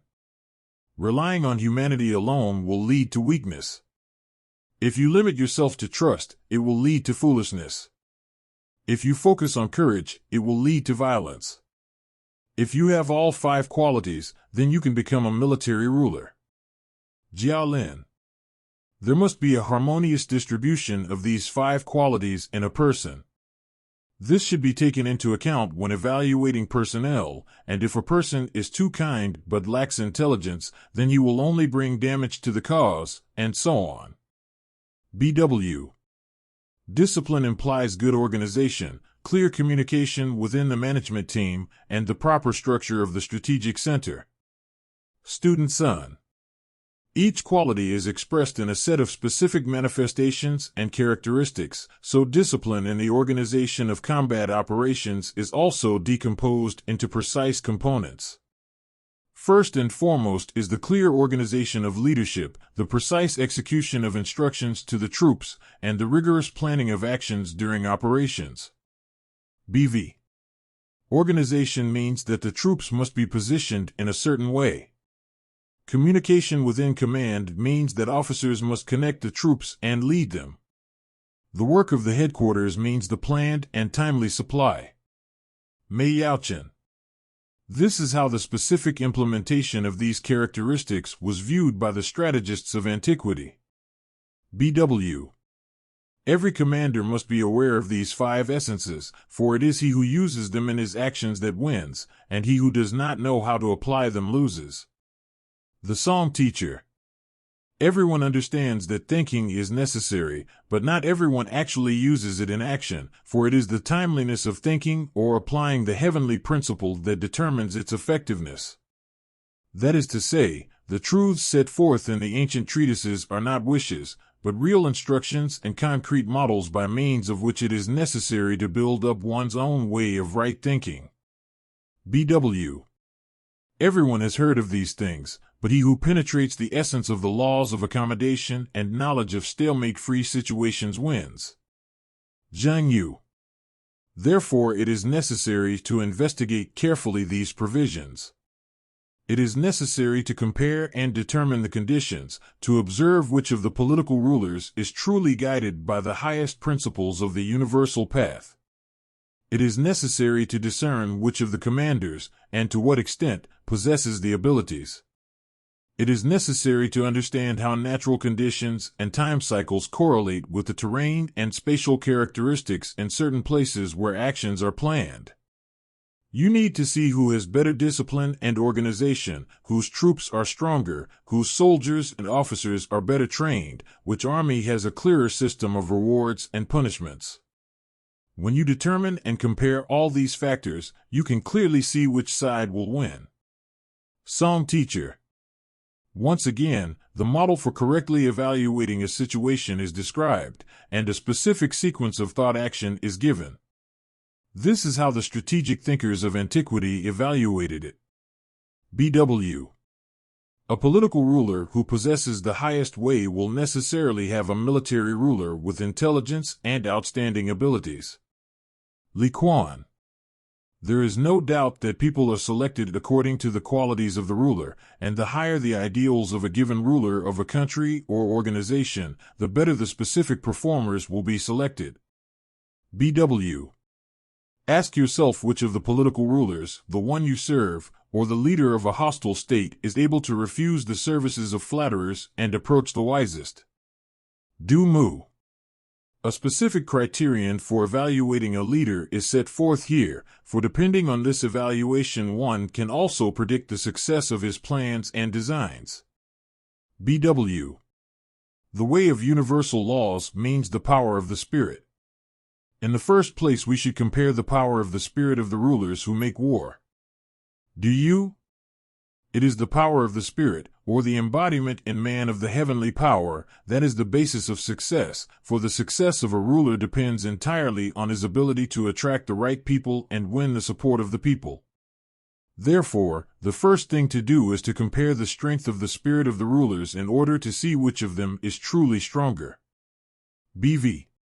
The main criterion for comparing rulers is as follows: which one of them is able to win the hearts of the people? Mei Yaochen. The ancient treatises say, "He who treats me kindly is my ruler. He who treats me harshly is my enemy." Establish whose rule is guided by humanity and whose rule is based on cruelty and fear. Ho Yanchi. First, compare the governments of the states engaged in war in terms of the way of universal laws of benevolence and goodwill. Then examine the military command in terms of intelligence, loyalty, humanity, courage, and firmness. And then see which side has the territorial advantage. Zhang Yu. Again, the specific procedure of thought action is described, on the basis of which the exact evaluations of what is happening are constructed and the sequence of specific measures aimed at the solution of this or that problem is outlined. BV. Make rules that cannot be broken. Don't be afraid to punish criminals severely. Chow Chow. When it comes to making laws and rules, everyone, regardless of their position, should be treated equally. Du Mu. Compare whose laws are most effective, or rather whose subordinates dare not disobey. Do you? Make everyone equal before the law. Mei Yaochen. See to it who has the ability to articulate rules and issue commands in a way that is easy to enforce, so that subjects hear and obey. Wang Shi. Above are the principles for determining the effectiveness of the disciplinary system and rewards and punishments. BW. To the question of training and strength. When the superior and the subordinate are in mediocre balance and equally brave in battle, then true strength emerges. Du Mu. Find out who has the more powerful weapons, whose troops are more carefully selected and trained. It is said, if soldiers do not practice day in and day out, they will fall into fear and doubt on the front lines. If generals do not practice day by day, they will be incapable of maneuvering during battle. Do you? On the subject of rewards and punishments. Rewards should be reasonably deserved. Punishments should not be ill-conceived. Du Mu. Find out whose system of rewards for good deeds and punishments for bad deeds is more accurate. For it is said, if rewards are excessive, this excess will lead to a lack of gratitude. If punishments are excessive, it will lead to a lack of reverence. Do you? If a person deserves a reward, he must necessarily be honored, even if he is personally unpleasant to you. If a person deserves punishment, he must by no means be forgiven, even if he is close to you. Mei Yaochen. Conclusion. By calculating these 7 stipulations, you will know who can win and who will fail. Ciao ciao. If you can establish the actual qualities of each side, you can know whose side is superior. Mei Yaochen. If you are superior in all 7 things, then you have won before you even enter the battle. If you are inferior in all 7 things, you have lost before the battle began. So it is possible to anticipate the winner in advance. Zhang Yu. In essence, there is one thought in all these comments. Victory is prepared in the ruler's mind even before the troops entered the battle, and it is the power of the ruler's spirit that determines the further sequence of accurate or inaccurate actions. Therefore, the criteria of evaluation must be precise and based not on arbitrary approaches, like it or not, but on the real principles of mind structure and thought-action structure. BW. Following the precepts of wise advisors, it is necessary to correctly assess their advantages and distribute their troops accordingly, always using unexpected actions. Troops must be built with strategic objectives in mind, based on what is most advantageous from this point of view. Student Sun. It is important to be able to attract wise counselors, but this in itself is not enough, for it is even more important to be able to hear and use their advice. The actions of a wise ruler should always be unexpected for the enemy. BW. The structure of the troops is based on strategy. The strategy is determined based on the importance in the hierarchy of anticipated events. Ciao ciao. War is a way of applying cunning. You have to pretend to know nothing, even if you do. Even if you can take actions that lead to victory, pretend you can't do anything. The Psalm Teacher. This phrase is very often quoted in the art of managerial communication. We must not forget that in warfare we must be guided by the principle of substitution, disguise, and cunning. This is the basis for the success of military operations. Cunning is described as the ability not to show openly one's advantages and disadvantages, but rather the ability to create an illusion in the enemy, which allows one to perform actions that are totally unexpected for him. BW. Military operations do not have clearly established forms. All that can be said about them is that they proceed by stealth. Ciao ciao. Without the use of cunning you cannot build the right designs. Without the right designs you cannot defeat the enemy. Mei Yaochen. Cunning is necessary to defeat the enemy. Trust is necessary to control one's own army. Wang Shi. Being really strong, looking weak, being really brave, looking cowardly is the method that was successful in the war against the Xiongnu, too. Zhang Yu. One of the generals of the Han dynasty rebelled and went to the enemy. The emperor sent 10 scouts to see what the situation of the rebels was. All 10 returned with the report that the enemy could be attacked. Then the emperor sent one Lu Qing, who, on the contrary, argued that he could not attack now. When the emperor asked him why, he replied, "When 2 states are in a state of neutrality toward each other, then they should flaunt their strength." When I went to my enemies, however, I saw destruction and desolation everywhere. Surely they must have knowledge, though they look ignorant, so I felt that an attack was now impossible. The emperor became furious. He chastised Lu Qing and personally led a large army against the enemy. However, the imperial army was surrounded and cut off from reinforcements for 7 days. Li Quan. The key to victory is in cunningly hiding one's true condition. You should not show the enemy what state you are in. After all, if the opponent sees your true strength, he is sure to respond to them. An example of this is how the Sungnu showed the Han envoys nothing but ruin and desolation. Du Mu. This means, if you really have knowledge and strength, outwardly you must appear ignorant and powerless, so that the enemy cannot prepare to fight your troops. Do you? Being strong, appear weak. Being brave, appear cowardly. Being orderly, seem absent-minded. Being full, seem empty. In wisdom seem foolish. Possessing much, pretend you have nothing. On the offensive, pretend to retreat. Moving fast, seem slow. If you are taking, show that you are leaving. Being in one place, show up in another. Wangshi. If you want to go into battle, pretend to retreat. If you intend to act decisively, pretend to rest. Zhang Yu. If you intend to attack quickly, pretend to go on a long journey. If you intend to go on a long march, pretend to prepare for a quick attack. Song teacher. This is how the idea that war is the way of cunning is concretized. For in the way of opposing forces it is necessary and important to conceal one's real strength. This is the most difficult principle of leadership in a confrontation of forces. BW.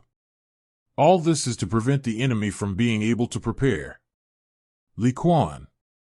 Tempt them by confusing them with the anticipation of victory, defeat them by confusing them. Teacher Sun. This is how the way of cunning is realized through influencing the state of mind in which confusion and confusion are to be caused. BW. If they are greedy, seduce them with riches. Mei Yaochen. Show them the possibility of an easy victory to lure them in, then attack and capture them. Zhang Yu. When the enemy is misled, use that to capture them. Du Mu. First I would use skillful provocateurs to mix up the enemy's ranks, then I would wait until the enemy troops were in disarray, then I would capture them. Jiao Lin. Use cunning and deception to mislead them, set traps to capture them. During the war between the states of Wu and Yu, the commander of Wu gathered a detachment of 3,000 criminals to create the appearance of disorder in the army and seduce Yu. After some of these criminals fled and others surrendered, the army of Wu attacked and defeated the army of Yu. Zhang Yu. When the enemy is pleased, be in a state of readiness. When the enemy is strong, avoid direct confrontation with him. Student Sun. When the government of the opposing side follows the universal path, when there is understanding between the ruler and subordinates, if the relationship is clean and trustworthy, if the system of rewards and punishments is clear, and the soldiers are well trained, then you should be wary. Don't wait for a physical confrontation to begin training. If the enemy's army is strong, walk away from a direct confrontation and wait until the enemy is weakened. Observe when he opens to attack. Du Mu. If the enemy is well organized, you must prepare carefully. Improve yourself so that you are also prepared. Chen Hao. If only you see that the enemy is prepared and there is no gap in his ranks, then begin to strengthen yourself to be ready. Ho Yanqi. The classical text says, in actions directed at the enemy, find out where they are complete and sufficient, and where they are deficient. Sufficiency means completeness, deficiencies indicate gaps. If the enemy's military might is full, treat him as if he cannot be overpowered, and make no sorties against him. The military manual says, if you see a hole, attack, if you see integrity, stop. Zhang Yu. If, being weak, you want to control the strong, it is logical to wait for a change. Jiao Lin. If their warehouses are full of food and the soldiers are in good shape, then lay low and watch, waiting for them to rest and let their guard down. Watch for changes and respond to them. Do you provoke the enemy into a rage to make a mess of his troops? Song teacher. Wait for them to become lazy and unhurried. Chow chow. If a military ruler is often enraged, his strategy is easily thwarted from his intended purpose because his nature is unstable. Li Quan. If their military ruler has a restless nature, you should irritate him to provoke anger. Then his impulsiveness will destroy the original strategy. Du Mu. If the enemy is irascible, then irritate and excite him so that he becomes careless. Mei Yaochen.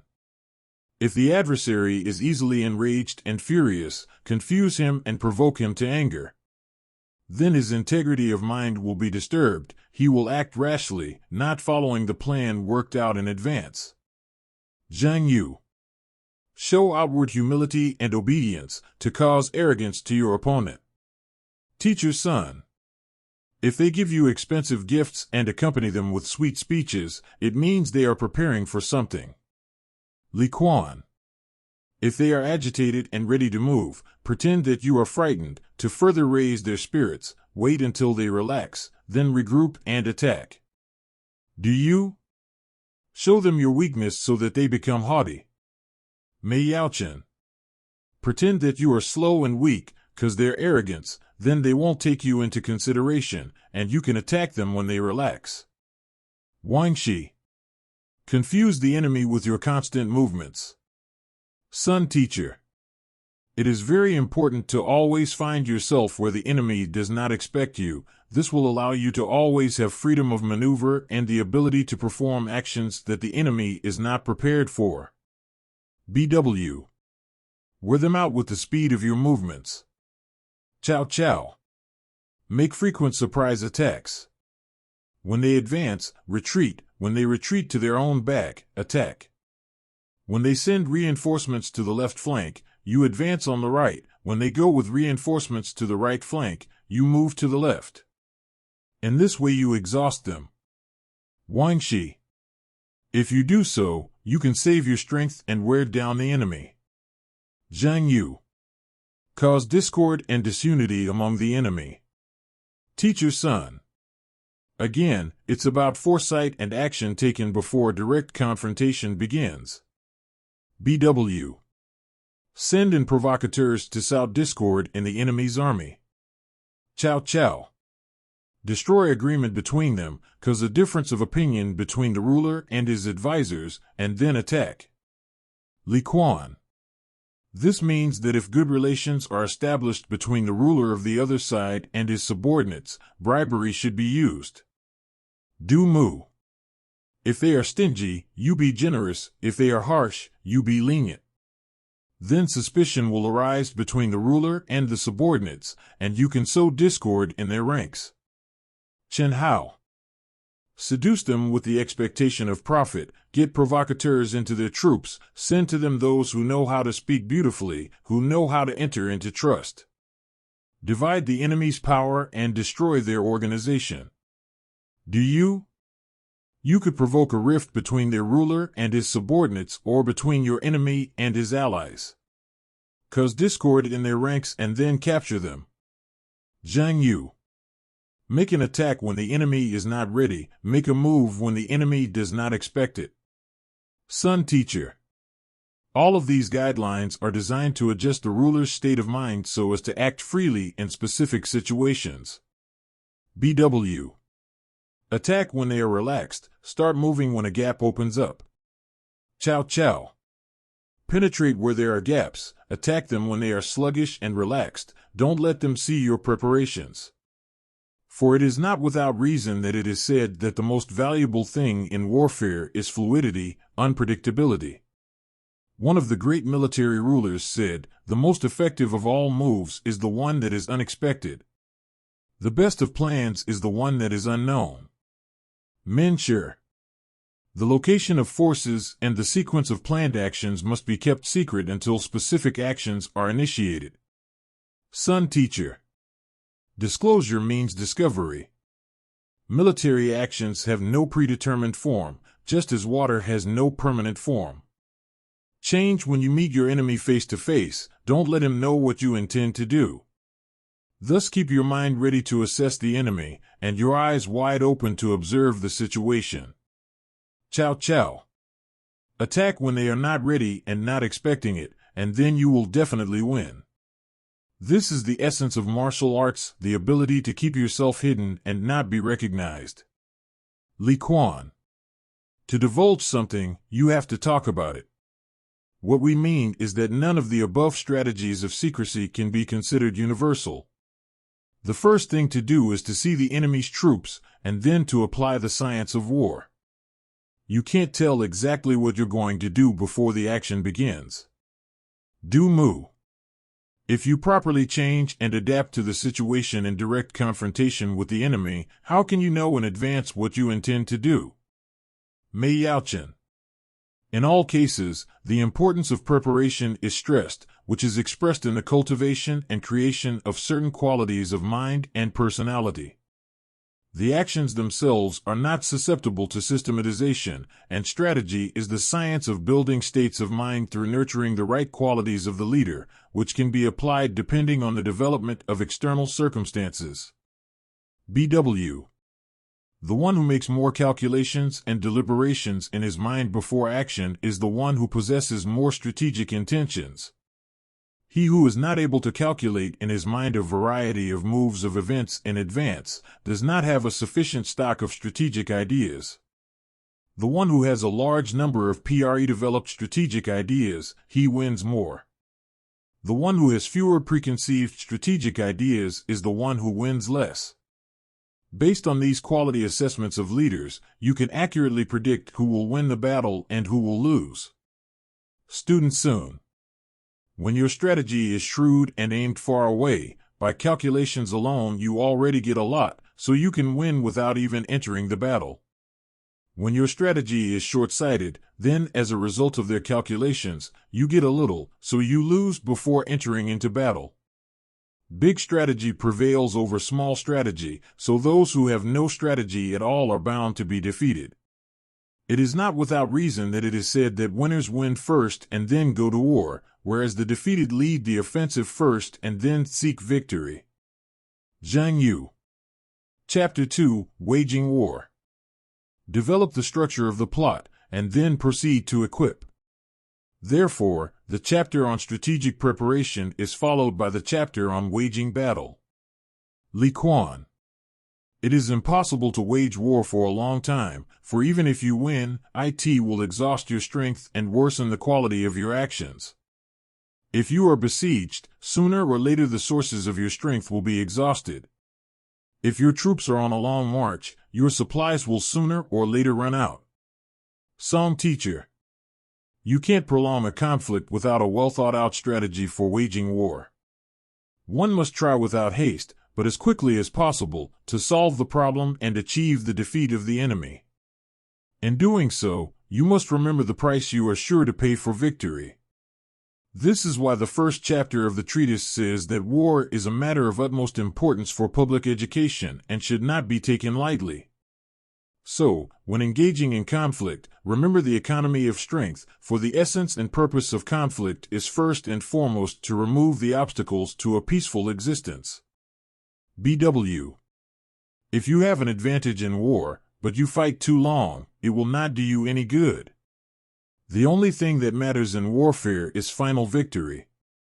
If you have exhausted your strength and dulled your reactionary acuity, suffered losses and exhausted yourself in battle, then you will be exhausted. Jia Lin. If you spend too many resources to wage war and if your army is involved in hostilities for too long, then your budget will not be able to cover the costs. Zhang Yu. In the classic Chronicles of Spring and Autumn 3 says, war is like fire, if it is not put out, it will burn itself out. Li Quan. It is very important to remember that war is a force that is out of control. Fire does not burn itself, it devours resources, and the energy generated in war is the energy of destruction. There is no such thing as creative conflict. There is also the need to think through concrete military actions from start to finish to achieve maximum results with minimal means. BW. If you delay too much military action and do not get visible results, then your opponents will start to plot against you. Jia Lin. To bear arms is a bad omen. Fight for a long time to bring misfortune. For it is said, those who love to fight and exhaust their troops are sure to perish. Do you? A wise ruler knows that war cannot bring joy. He uses the army only to deal with rebellion and bring the unruly to obedience. The ruler uses just measures to deal with the unjust. In the same way, dams are breached and river water is let in to put out the fire. This cannot be resisted, all will be destroyed by this power. This is how you are sure to achieve victory. A wise sovereign keeps his peace and does not use his army rashly, for he wishes to avoid unnecessary harm and damage. For war is never the path to happiness. Heaven is not pleased by war. You use an army against your will when you can no longer do without it. This is how heaven's will is followed. Staying in the stream of heaven's will is like a fish in water. There is water, the fish lives. No water, it dies. The wise ruler constantly worries only about not losing the way of the heavenly will.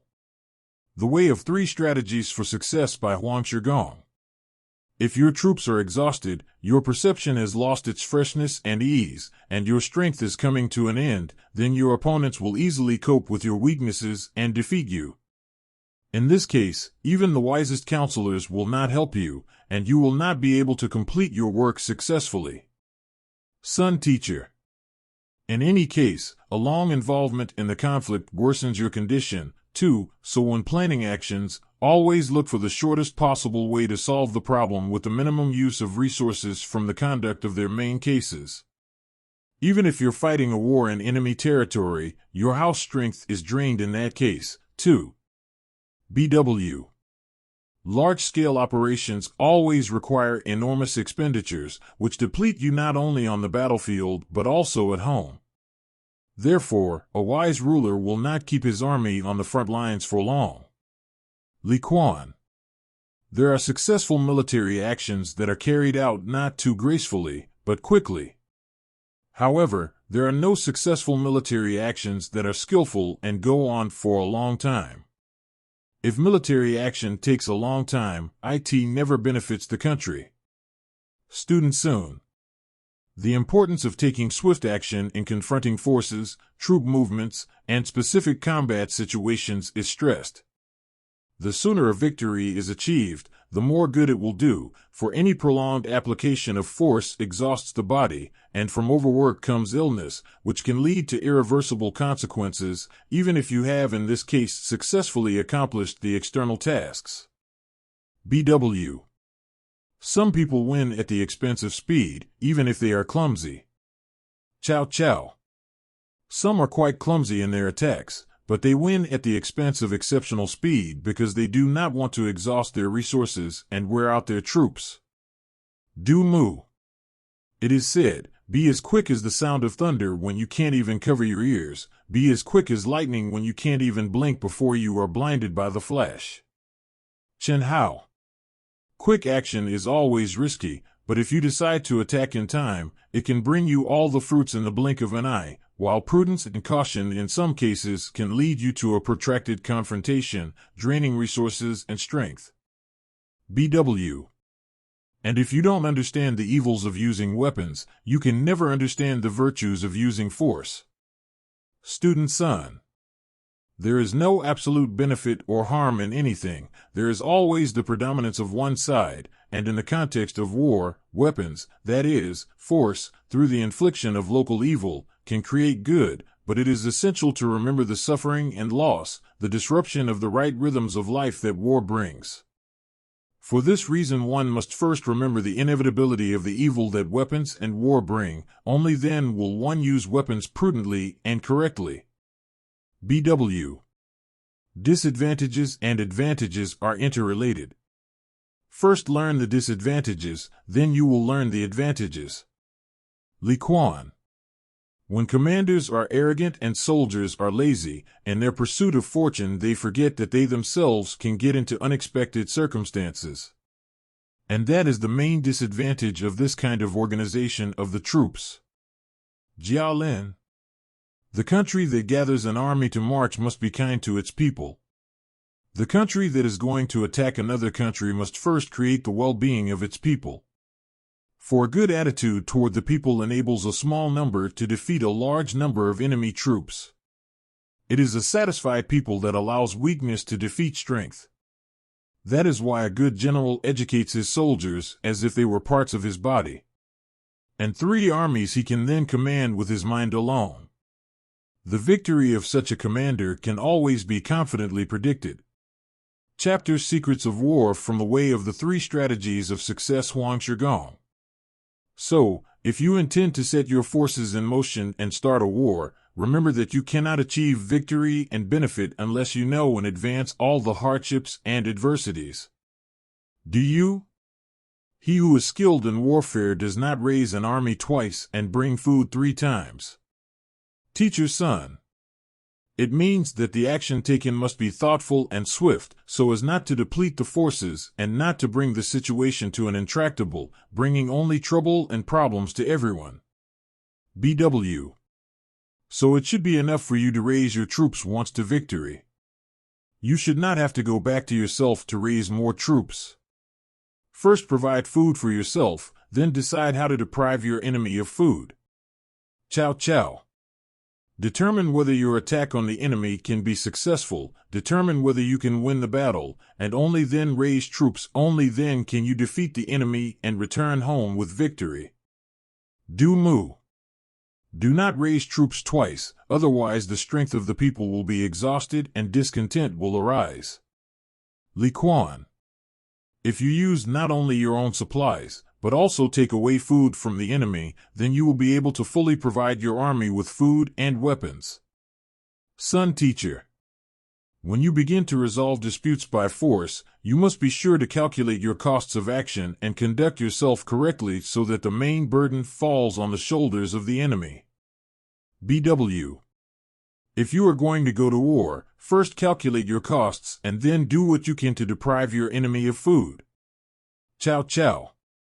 If you possess your own weapons and are able to make use of your enemy's supplies, you may not need anything for a long time, even if the military operations take place far from your native borders. Li Quan. Take weapons from your own country, take food from the enemy. Chow chow. During warfare, the need to make long transports of goods drains a country's strength, which leads to poverty for the people. Student Sun. Once again, the need to perform lightning-fast operations leading to victory and preserving the country's strategic forces is emphasized. BW. If you reassemble the troops, it will be difficult to recruit people. Du mu. Master Guan said, if provisions are delivered 300 li, the country will be in poverty for a year. If provisions are delivered 400 li, the country will be in poverty for 2 years. If provisions are delivered 500 li, the people will perish from hunger. What these words mean is that food should not be transported over long distances because the peasants would suffer loss and poverty. This is true even now, since the cost of goods is mostly determined by labor and energy, and one of the first factors affecting the economy is the price of energy, which is the basis of the affordability of transportation schemes. BW. Transporting provisions over long distances means transportation losses, so ordinary people will become poorer day by day. Jiaolin. When 700,000 families are forced to support an army of 100,000 warriors far away from them, they will not escape poverty. Zhang Yu. As a result of the need to supply the army with supplies, prices rise, and because of the high prices, the basis of the common people's well-being is destroyed. Student Sun. Inevitably, high demands for provisions cause prices to rise, causing price policy to spiral out of control and the people who create value to become poorer. This truth has a direct bearing on the economic situation as a whole, and in the case of violent conflict, it must be remembered that war is a cost that rocks the whole system of relations with the rest of the community. Therefore, you must calculate in advance all the costs and payments, plan the resources needed to conduct the conflict, otherwise you may end up at the bottom of the barrel. BV. When the army has gone a long distance, those near it start to slap prices because of greed, so the common people suffer hardship. Chow chow. It has to do with the economic situation in the following way. If tasks are too difficult for an enterprise, they require the investment of large sums of money, which often results in various forms of wage cuts, and this does nothing to improve matters in the enterprise. BW. There is always a trade near the army. The common people spend their savings to survive and become poorer. Li Quan. Where troops gather, the prices of goods skyrocket. As people seek profit, they begin to sell everything they have. So at first they make a huge profit, and then they are left completely without goods. And when people have a lot of money, but absolutely no inventory, goods are sold at maximum price. So the common people suffer from incredibly high prices, and the country becomes poor.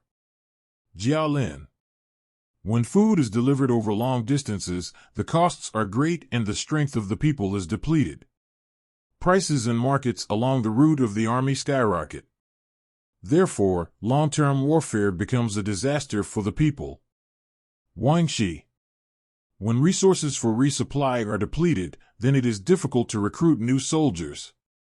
And if the strength of the troops is depleted, then the sources of strength in the country itself are also depleted.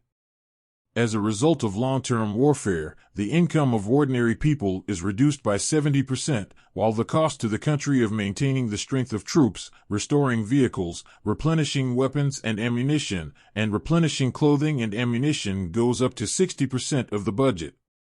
Student Sun. The enormous expense of maintaining a forceful way out of a conflict situation not only leads to the deterioration of a community, but at the same time there is a significant decline in the living standards and well-being of the members of that community. BW. If hostilities do not end in either victory or defeat and the army is not disbanded, recruitment and levies become particularly heavy, and this translates into impoverishment of the common people, who lose much of what they produce. Mudu. The people are the basis of the state. Food is the basis of life for the people. He who leads others must remember this and be thrifty. Hoyanchi. The common people provide the army with goods, food, and hired labor. If the government, in serving the army, deprives the common people of their livelihood, then it deprives itself of half the budget. Then taxes begin to rise, the army is exhausted, and the population is depleted. When the taxation becomes especially cruel and the people become poor, then the country is defeated. Mei Yaochen. That is, when a community pursues a policy of force, it is constantly in need of funds to supplement the military budget, which inevitably leads to the deterioration and destruction of the community's sources of wealth replenishment. BW. A wise general always tries to make use of the enemy's supplies, and every measure of food weight received from the enemy is equal in value to 20 measures of weight delivered from his own country. Student Sun. It costs 20 times as much to deliver the provisions as it does to deliver the provisions themselves. Chow Chow. In order to deliver 1 jing, 4, of provisions to an army distant by a considerable distance, it is necessary to spend 20 jing of provisions. If the terrain is uneven, even more. Therefore, an experienced general always tries to intercept the enemy's provisions. Zhang Yu. Thus, anger is the primary motive for destroying the enemy, and if warriors know that some of the food extracted from the enemy will be their reward, it motivates them to act more effectively. Sun Teacher. When your warriors have anger, this emotion motivates them to fight the enemy more effectively, but if they know that they will be rewarded from the spoils they extract, they will be motivated to extract food from the enemy's camp. Community members will be able to act more effectively if their motivations, among which emotion and the desire for profit are the main ones, are properly handled. BW. If you can shake up your officers and soldiers so that they are fierce, then they can defeat the enemy. If you reward your soldiers with loot, it will encourage them to take the initiative. That is why it is said, where there are good rewards, there are heroes. Zhang Yu. If your soldiers know they will be well rewarded if they succeed, they will gladly go into battle. Do you? You must personally distribute the rewards, but if you allow your troops to pillage at will, they will quickly get away with it. Wangxi. Therefore, when a battle with chariots takes place, the one who has captured more of the enemy's vehicles than the others is the first to receive the highest reward. Sun Teacher. Not everyone should be rewarded when they succeed. It is better and more effective to reward the first one to bring the most trophies or profits, then the rest of the community will strive to achieve better results. BV. It is very important in war to improve rituals and not to forget about stipends. If you improve your rituals, then wise counselors come to your aid. If you distribute wages correctly, then people behave consciously and death doesn't scare them. Don't be stingy when you want to reward and encourage those who do good things for you. Don't waste time when you want to reward someone for merit. Make sure it's not too late. If you act correctly, your warriors will rally against the enemy and you will achieve victory. The right use of men is to appoint worthy men to the proper positions and to give them the right ranks. According to their ranks and positions, reward them by nourishing them generously. Then the warriors will seek to serve you. And you have only to apply them correctly by means of rituals. And then restrain them will be conscience and honor. Such warriors will serve you faithfully and will give their lives for you. The Way of 3 Strategies for Success by Huang Shigong. If you reward everyone, your rewards will be worthless, so reward the best to encourage everyone. Mei Yaochen. Change the colors of your banners and insignia, treat well those who have come to serve you, show care. Sun Teacher. It is necessary to keep the structure of your community in mind at all times. You should make reshuffles in it, include new processes in order to properly direct the forces. If you have taken prisoners or had people transferred to you from the enemy, take care of them, so they feel real concern for you, for they will repay you 100-fold. BV. Mix the colors of the enemy with your own. Use them to your advantage to better manage the overall situation. Chow Chow. Change the colors of your troops so that the enemy cannot recognize them. Jiao Lin. In order to make prisoners serve you, you should treat them well. Zhang Yu. This is the manifestation of superiority over the enemy, which shows the strength of your army growing. Teach your son. The true strength of an army is shown in the warlord's ability to take another's strength. It is from this that his own grows. Take advantage of other people's supplies. Draw in enemy soldiers, all of which leads to an increase in your own strength. BW. Using prisoners of war and food wrested from the enemy, you increase your own strength. Du Mu. When you have captured enemy soldiers, give them some freedom, take care of them, and then they will fight on your side. Mei Yaochen. If you use your enemy's strength to defeat him, you will act to your advantage wherever you are. Ho Yanqi. In warfare, the criterion of success is victory, not the ability to resist. Song Teacher. One may think that effective resistance to the enemy shows and displays strength, but in fact the main criterion for effective action by a military leader is the ability to win a battle quickly and with small forces. This is also the situation that characterizes a leader. If he is able to resolve conflict and problematic situations quickly and with little effort, then his level of management corresponds to being called a top manager. BW. Resistance is no good. An army is like a fire. If you don't feed it, it will burn itself down. Chow Chow. It is better to win quickly and go home quickly. Min Sure. With all of the above in mind, remember how important it is to be quick. If you act quickly, you cut costs and give your men a chance to strain from their last effort for victory. Mei Yaochen. Therefore, we can conclude that the commander is responsible for the lives of the people and for the security of the country. Song Teacher. It is very important to select the right commander. In the case of a managerial situation, a suitable top manager should be selected on the basis of the above-mentioned criteria. BW. If the commander is wise, the country is safe. Chow Chow. This tells us how important the issue of appointing a commander-in-chief is. Mei Yaochen. Commanders are responsible for people's lives and order in the country. It is not easy to find a good leader. Wang Shi. In the ancient book, The Power of the Army, it says, when an army is used in war, the commander should have all the power. If the decision to advance or retreat depends on the power of the ruler of the country, it will be difficult to successfully accomplish the tasks. The Way of the Three Strategies for Success by Huang Shigong. Thus, we view Sun Tzu's treatise on the art of war as a model for building a leader's strategic intentions and as a way to cultivate the necessary qualities of mind. This treatise is didactic, that is, it teaches the techniques of working the mind rather than a specific sequence of actions and reactions in dealing with specific tasks and situations. B.W. Translators afterward. Sun Tzu. The Art of Winning.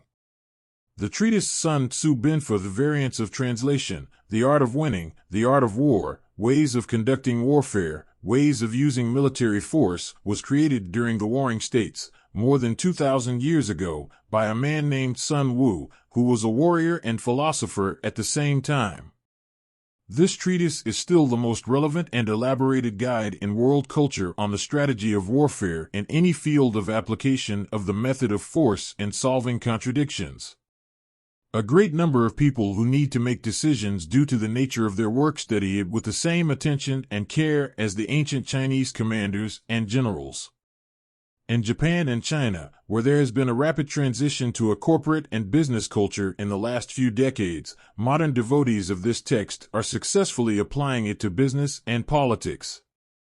In essence, this book describes universal methods of problem solving, just as other Taoist texts of the Chinese tradition do. Looking at China's rapidly developing economy, one cannot help but be reminded of Sun Tzu's idea that the best victory in battle is the one achieved before an army enters the fray.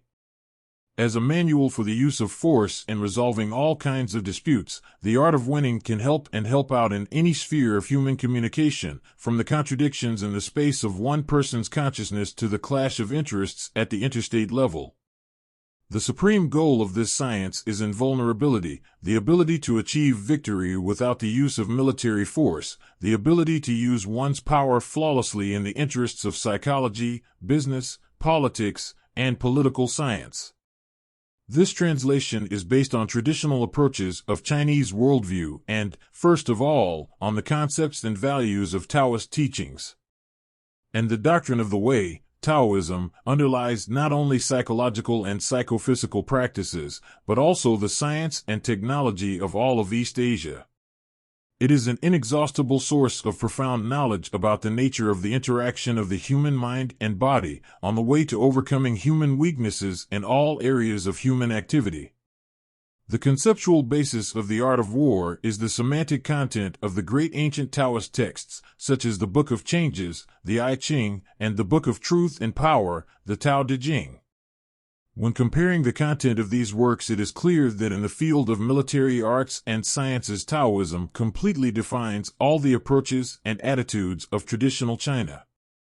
Moreover, The Art of Winning represents the highest level of description of the laws of strategy in terms of the deepest knowledge of the structure of human consciousness, which, in fact, has always been the main subject of Taoism. In accordance with the content of The Art of War, the power of the spirit that leads a commander to victory derives from the source, which is accessed through the spiritual practices of the ancient Taoists. This power of the spirit can be properly harnessed to achieve one's goals with knowledge of the laws of community building, which have always been the subject of close study in the Taoist tradition. Taoism holds that any force must always be controlled and tempered by balancing goodness and conscience in each individual. Throughout Chinese history, Taoism has tempered the tumultuous development of social processes. Taoists view life as a complex web of interacting forces. The attention of the Taoists has always been directed toward the attainment and preservation of spiritual and physical perfection. They also recognized technological development, but always saw in it a danger, therefore they called for achieving a balance between the material and spiritual plans of existence of the human community. And in politics, too, the Taoists were technologists, not speaking on anyone's side with partiality. They accepted rulers and people, masters and servants. Empires arose and collapsed before their eyes, while Taoist sages impartially watched and studied the laws of change, both within themselves and outside. The classic work of Taoism, The Art of War, is a treatise not about war, but more about achieving peace through a precise vision and understanding of the structure of fundamental contradictions and effective ways of resolving them. One ancient text tells how the ruler asked his physician, whose family was all male, who in his opinion best mastered the art of healing the sick. This physician, who to this day remains the most famous representative of Chinese medicine in history, replied, "My elder brother is able to see the spirits of disease before they penetrate the patient's body, and therefore he is able to deal with them when the disease has not yet arisen. This is why his fame does not extend beyond our family. The middle brother is able to see and treat the disease when it is just beginning to emerge, which is why he is known by the neighbors who live near us. Well, I have to feel the pulses, prescribe medicine, and act on the points, so my name is known at the court of the ruler." This story is essentially very similar to the conceptual foundations of the art of winning. A scholar of the Ming dynasty believed that the story contained everything that rulers who govern countries and generals who command troops should know.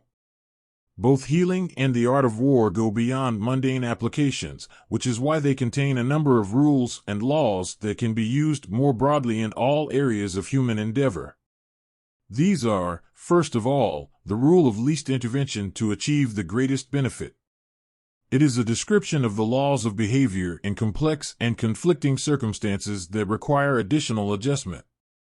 It is the realization that any correctly formulated problem already contains the key to its solution. Like the ancient physician, Sun Tzu believes the most effective strategy is the one that can preempt a predicament. He says that an indicator of superior mastery of the art of war is the ability to defeat the enemy without engaging him in battle. Like the ancient physician, Sun Tzu singles out different levels of mastery of the art of war. Thus, the commander of the highest level destroys the plans of the enemy. The next destroys his alliances. The next destroys his army. And at the lowest level besieges cities and fortresses.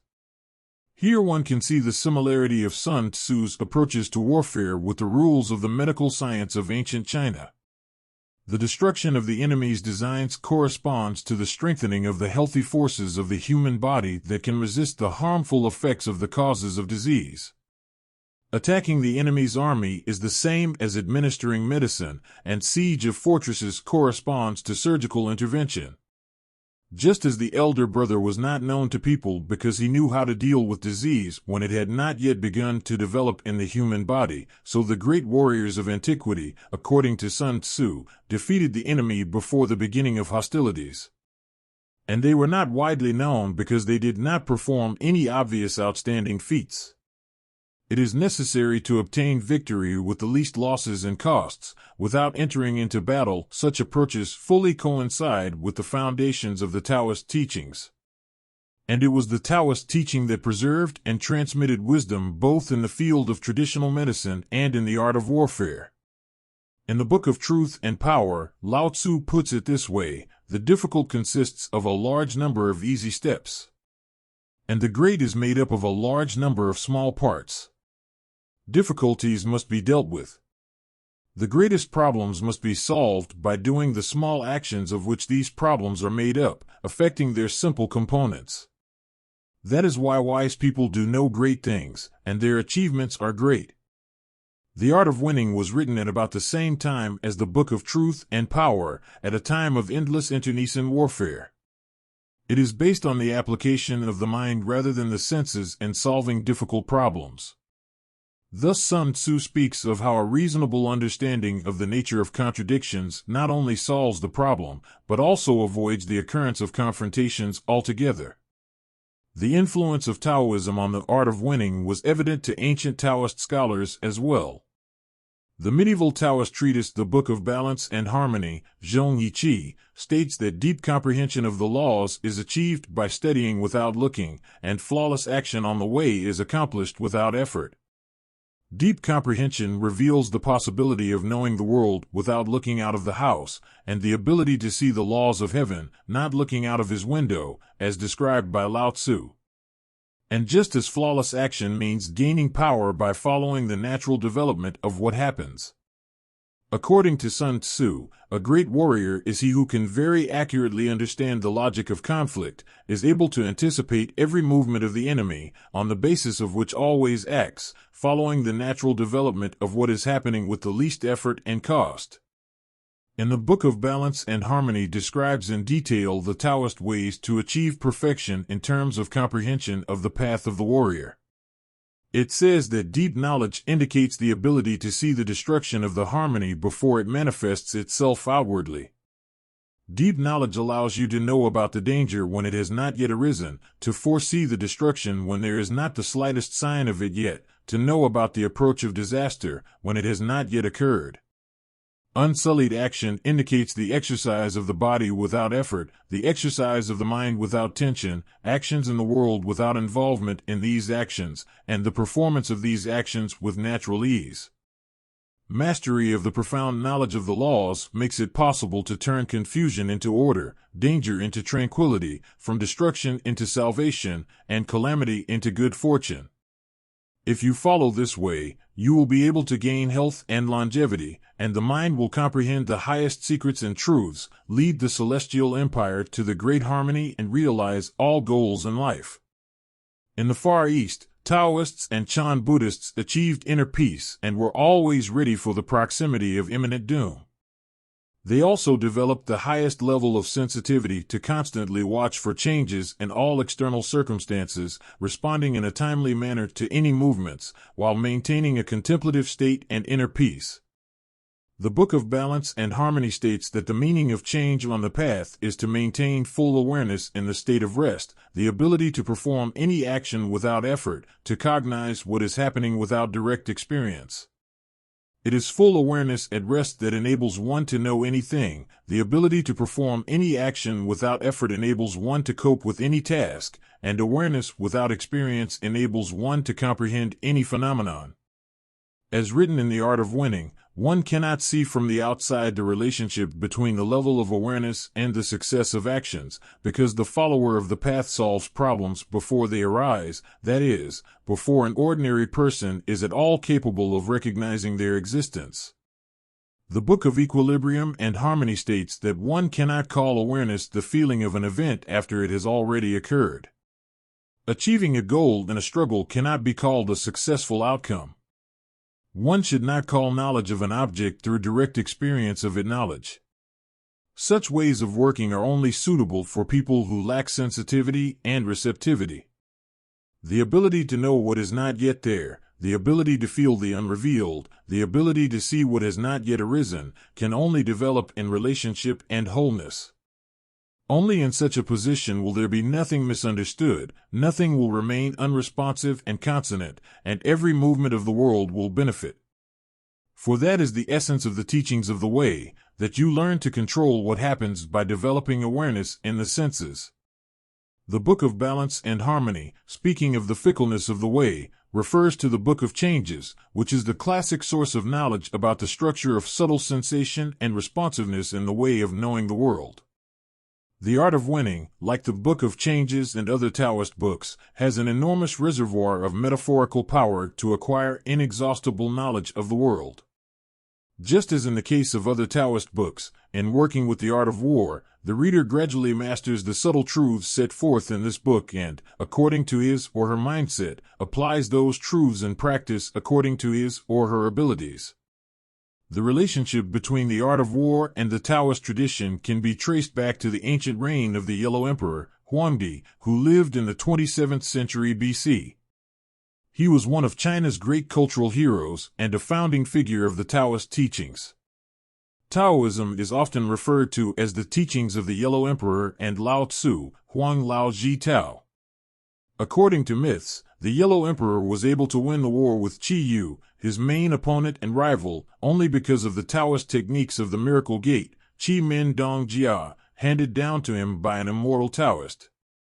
The Yellow Emperor is also credited with creating the famous treatise, the Book of Secret Signs, Yin Fu Jing. This work was traditionally used in the Taoist system of exercises both in the military arts and in the work of attaining immortality. More than 1,000 years after the Yellow Emperor, the first Zhou rulers Wenwang and Zhougong, who ended the Shang dynasty and laid the foundation for the philosophy of reasonable government of the country, wrote explanations of the signs of the Book of Changes, which became a universal manual for teaching proper behavior in both war and peacetime. The basic laws of the Book of Changes are applied in Sun Tzu's teachings on warfare at the state level and in the personal techniques of hand-to-hand combat in the Far East, which were created on the basis of Taoist exercises. After the Book of Secret Signs and the Book of Changes comes the great Taoist treatise, the Book of Truth and Power, the Tao Te Ching, which, like the Art of War, was created during the Warring States era. This great book sets forth the basic idea that military action harms not only the defeated, but also the victors to the same extent, if not more. Military action can only be justified when there is no other option. Serving the ruler with the way does not require the use of weapons to achieve one's goals. The use of weapons always leads to bad consequences. Where armies have passed, only thorn bushes grow, and years of ruin follow great battles. Weapons are the instruments of evil, they cannot be the means of decision for a wise man. And if it is impossible not to resort to weapons, one should keep peace in one's heart, not allow anger and not rejoice in victory. He who is happy in victory rejoices in the death of men. Such one is incapable of being in the same frame of mind as this world. Likewise, the art of winning speaks of anger and intemperance as the origins of defeat in war. According to Sun Tzu, proper victory can only be achieved by one who maintains a calm, detached and uninvolved state, unaffected by emotions and worries. It is not a soldier with burning feelings, stirred up by anger, vanity, and revenge. The Book of Truth and Power says that the perfect warrior is not belligerent, the perfect in battle does not feel anger. Perfect in victories over the enemy is not communicated to him. Invulnerability in the path of war is achieved by the ability to act without worry. The art of winning describes this through precise imagery, each of which is a direct reference to specific actions. Sun Tzu says that he who knows how to defend himself hides behind the 9 earths, and he who knows how to attack acts in the 9th heaven. Such a warrior is able to achieve the greatest victory without suffering any damage or harm. This is the approach of the Taoist tradition in all areas of human activity, politics, trade, crafts, learning, lovemaking, etc. A good merchant hides his treasures in such a way that it seems as if he has nothing. He who is able to walk perfectly leaves no trace. In the classic Taoist text The Teacher from Huainan Tzu, created in the Eastern Han Dynasty, the next after the era of the struggling kingdoms, and the chapter on Taoist military science, it is said that in the art of war one must behave completely unpredictably for the enemy. You need to hide their intentions, to take unexpected actions, so that the enemy could not prepare for your attacks. How is the perfect warrior able to win without defeat? He constantly acts intelligently and unpredictably, making maneuvers invisible to the enemy. It is impossible to influence someone who has no appearance. Wise hides in opacity, so it is impossible to predict the course of his thoughts. He moves where there are no external signs, so it is impossible to get in his way. In The Art of Winning says that you need to be extremely sensitive, even when there are no manifestations and signs. You must remain stealthy even when no sounds are heard. And in this case you will be able to dispose of the life of your opponent. Both Sun Tzu and the Huainan sages describe a type of behavior when the contradiction is not brought to the manifest confrontation and when the victory is completely imperceptible in a simple look at things. According to this teaching, the commander must see, know, and feel everything in order to be able to control everything that happens. Seeing the unseen is true vision, and knowing the unseen is true knowledge. Such warriors are able to win any battle, building defenses so that they always remain invulnerable. And when they strike, it cannot be repelled. These are the basics of Taoist martial techniques, which derive from the teachings of the Way in general. When Taoists talk about precise ways of working with the spirit and body, they always use analogies of these actions to war and peace.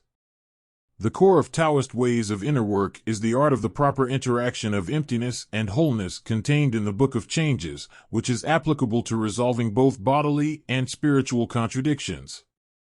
An entire chapter is devoted to emptiness and wholeness in the art of winning. Mastery of these approaches lies at the heart of the martial exercises of the Fist of the Great Limit, Taijiquan. It is also applied in civilian and military management. The Sun Tzu says the following about emptiness and completeness as a way to achieve victory: when there is no communication between lord and servant, when there is discontent between the commander and the officers, when frustration and despair are felt in the troops, these are all defined as emptiness.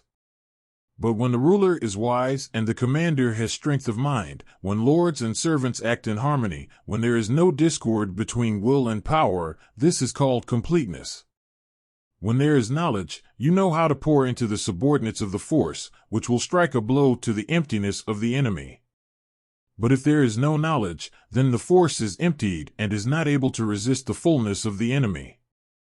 Sufficient grounds for victory exist when the people feel the welfare and justice of government, when officials are able to cope with any adversity or difficulty, when the right and suitable people are wisely appointed to positions, and when they are accurately aware of their strengths and weaknesses.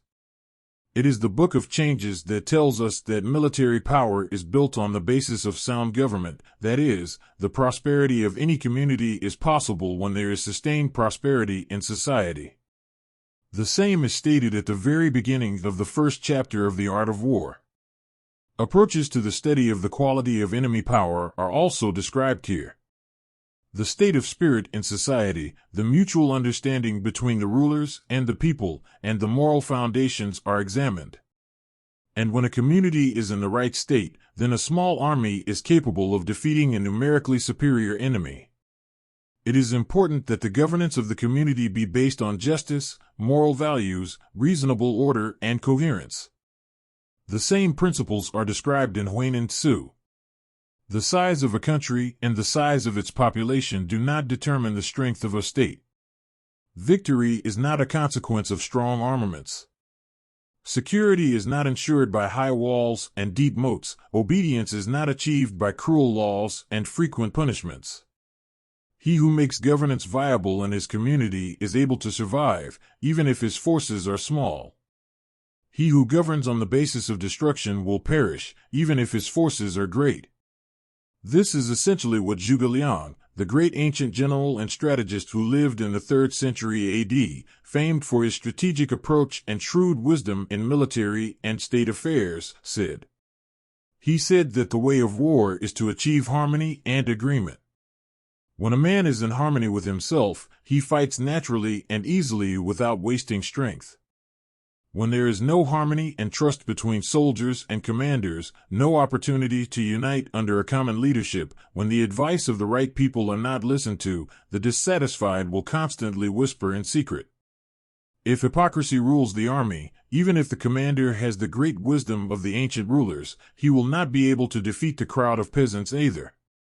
That is why war is often likened to fire. If it is not stopped, it will burn itself. Zhuge Liang remained the greatest authority on military thought, and his writings are part of the Taoist canonical texts. Zhuge Liang, like Sun Tzu, believes that everything can be used for good if one applies the famous Taoist principle of non-involvement in deeds. He says that in ancient times he who was able to govern perfectly did not go to war. He who was perfect at war did not build troops, and he who perfectly built troops did not engage in battle. He who knew how to engage in battle correctly did not fail. And if defeated correctly, he did not die. In the same way, the art of winning develops the idea set forth in the Book of Truth and Power that a perfect victory is achieved without a struggle.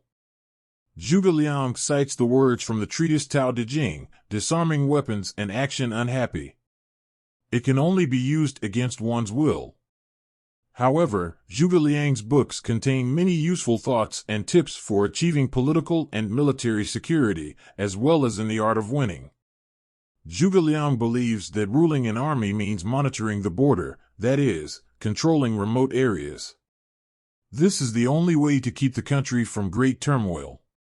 Such management must rely on authority and military power, punishing criminals and rebels in a timely manner in order to maintain the integrity of the country and ensure national security. Civil authority must always rely on a trained and strong armed force. Zhuge Liang also advises to approach all affairs and plans thoughtfully and deliberately. He says that military action should be undertaken only after a precise plan of action has been determined. It is necessary to carefully study the climate and terrain to understand the mindset of the people. It is necessary to think through a clear and accurate system of rewards and punishments to observe the strategic intentions of the enemy. You must know where the dangerous paths and trails are and where you can feel relatively safe. Conditions on both sides must be compared and evaluated so that one knows exactly when to attack and when to retreat. Just as in Tao Te Ching, The Art of Winning, and Huineng Zi, Zhuge Liang believes that the most important thing to achieve victory is unpredictability and cunning. He says that the correct attack is when the opponent cannot use any defense. A skillful defense is when the opponent has no idea how to hit him. That is why warriors who know the art of defense and attack do not rely on the height of walls and the depth of ditches. High walls and deep ditches cannot provide security, just as mighty weapons and good equipment do not determine military strength. If the enemy has built strong defenses, attack them when they are not ready. You should attack where you are least expected. According to Zhuge Liang, the highest art of the warrior, as well as for Sun Tzu, is the ability to remain invisible and unpredictable to the enemy. This is the same as non-involvement and non-doing in the ways of inner work in the Taoist doctrine of achieving immortality. All of these concepts and approaches have been used in Taoist schools of inner work up to the present. According to Taoist views, there is no contradiction between Sun Tzu's impassioned teaching of the art of war on the one hand and his condemnation of war on the other. After all, in the Book of Truth and Power, ruthlessness and kindness are two simultaneously existing sides of the manifestation of the way in the approaches of the sages. In the 5th chapter of the Tao Te Ching, it says that heaven and earth do not show kindness in their dealings with entities. To them, the multitude of entities is a straw dog for rituals. In the same way, a wise man does not show kindness toward entities. To him, people are a straw dog for rituals.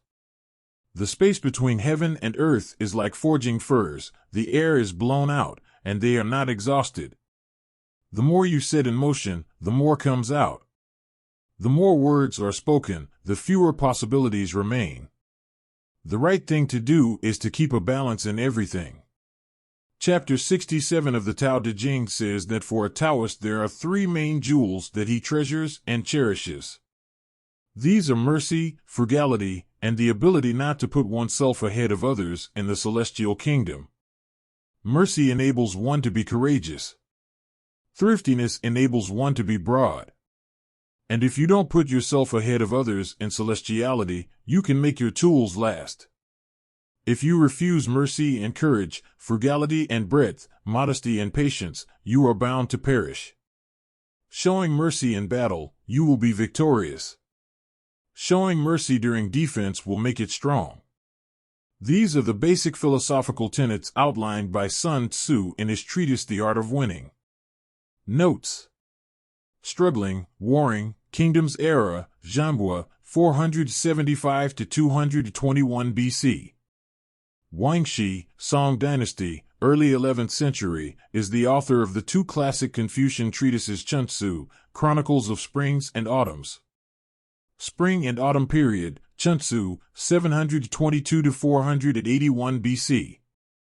Du Mu, 803 to 852, grandson of Du Yu, served in the imperial court and was a scholarly man. During his lifetime he was recognized as an outstanding poet, but unfortunately he destroyed his works shortly before his death. Du Yu, 735 to 812, served as military advisor and military inspector in several provinces. Yin, Shang, Dynasty, 1600 to 1046 BC. Li Quan, Tang Dynasty, 618 to 906, martial arts master and Taoist. He became famous as a great military strategist and commentator on the canon of hidden signs. Miaoqiai, 1002 to 1060, served at the Song Dynasty court as a compiler of Tang Dynasty documents. He was an outstanding writer who had a literary correspondence with the famous poet Wu Yinshu. Ming Shi, Liang Dynasty, 502 to 556, or Ming Teacher, known for his commentaries on the art of war. Song Dynasty, 960-1279. Xia Dynasty, 2205 to 1767 BC. Sungnu, Chinese name for the warlike nomadic tribes of the Huns, from whom the northern borders of the Chinese state suffered for centuries.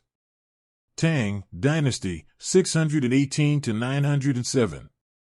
Three Kingdoms, Era, Sengo, 220 to 280.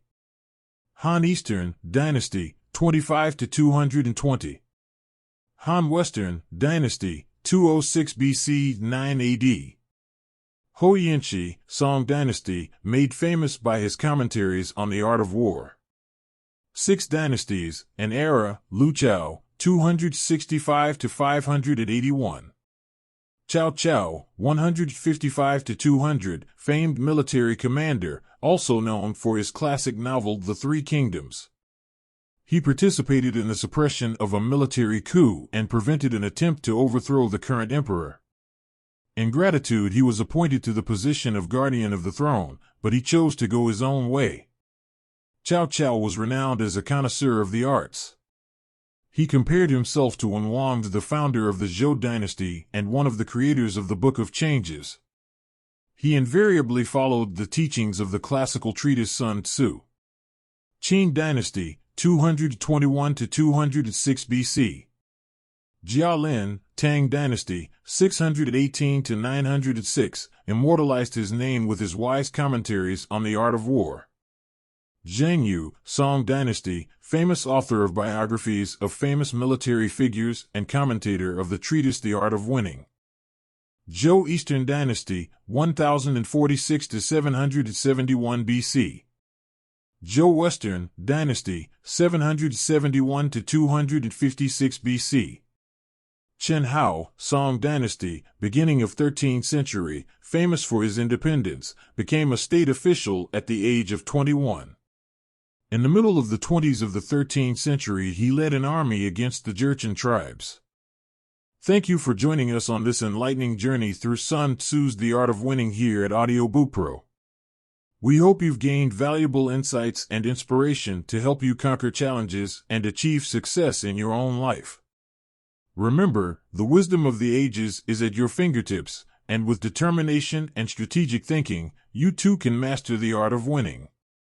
If you enjoyed this audiobook, don't forget to like this video, subscribe to our channel, and share Audiobookpro with your friends and family so they can benefit from these timeless lessons as well. Stay tuned for more exceptional audiobook content, and let's keep growing and learning together as the Audiobookpro community. Globe showing Europe, Africa, sparkling heart, happy listening, and until next time.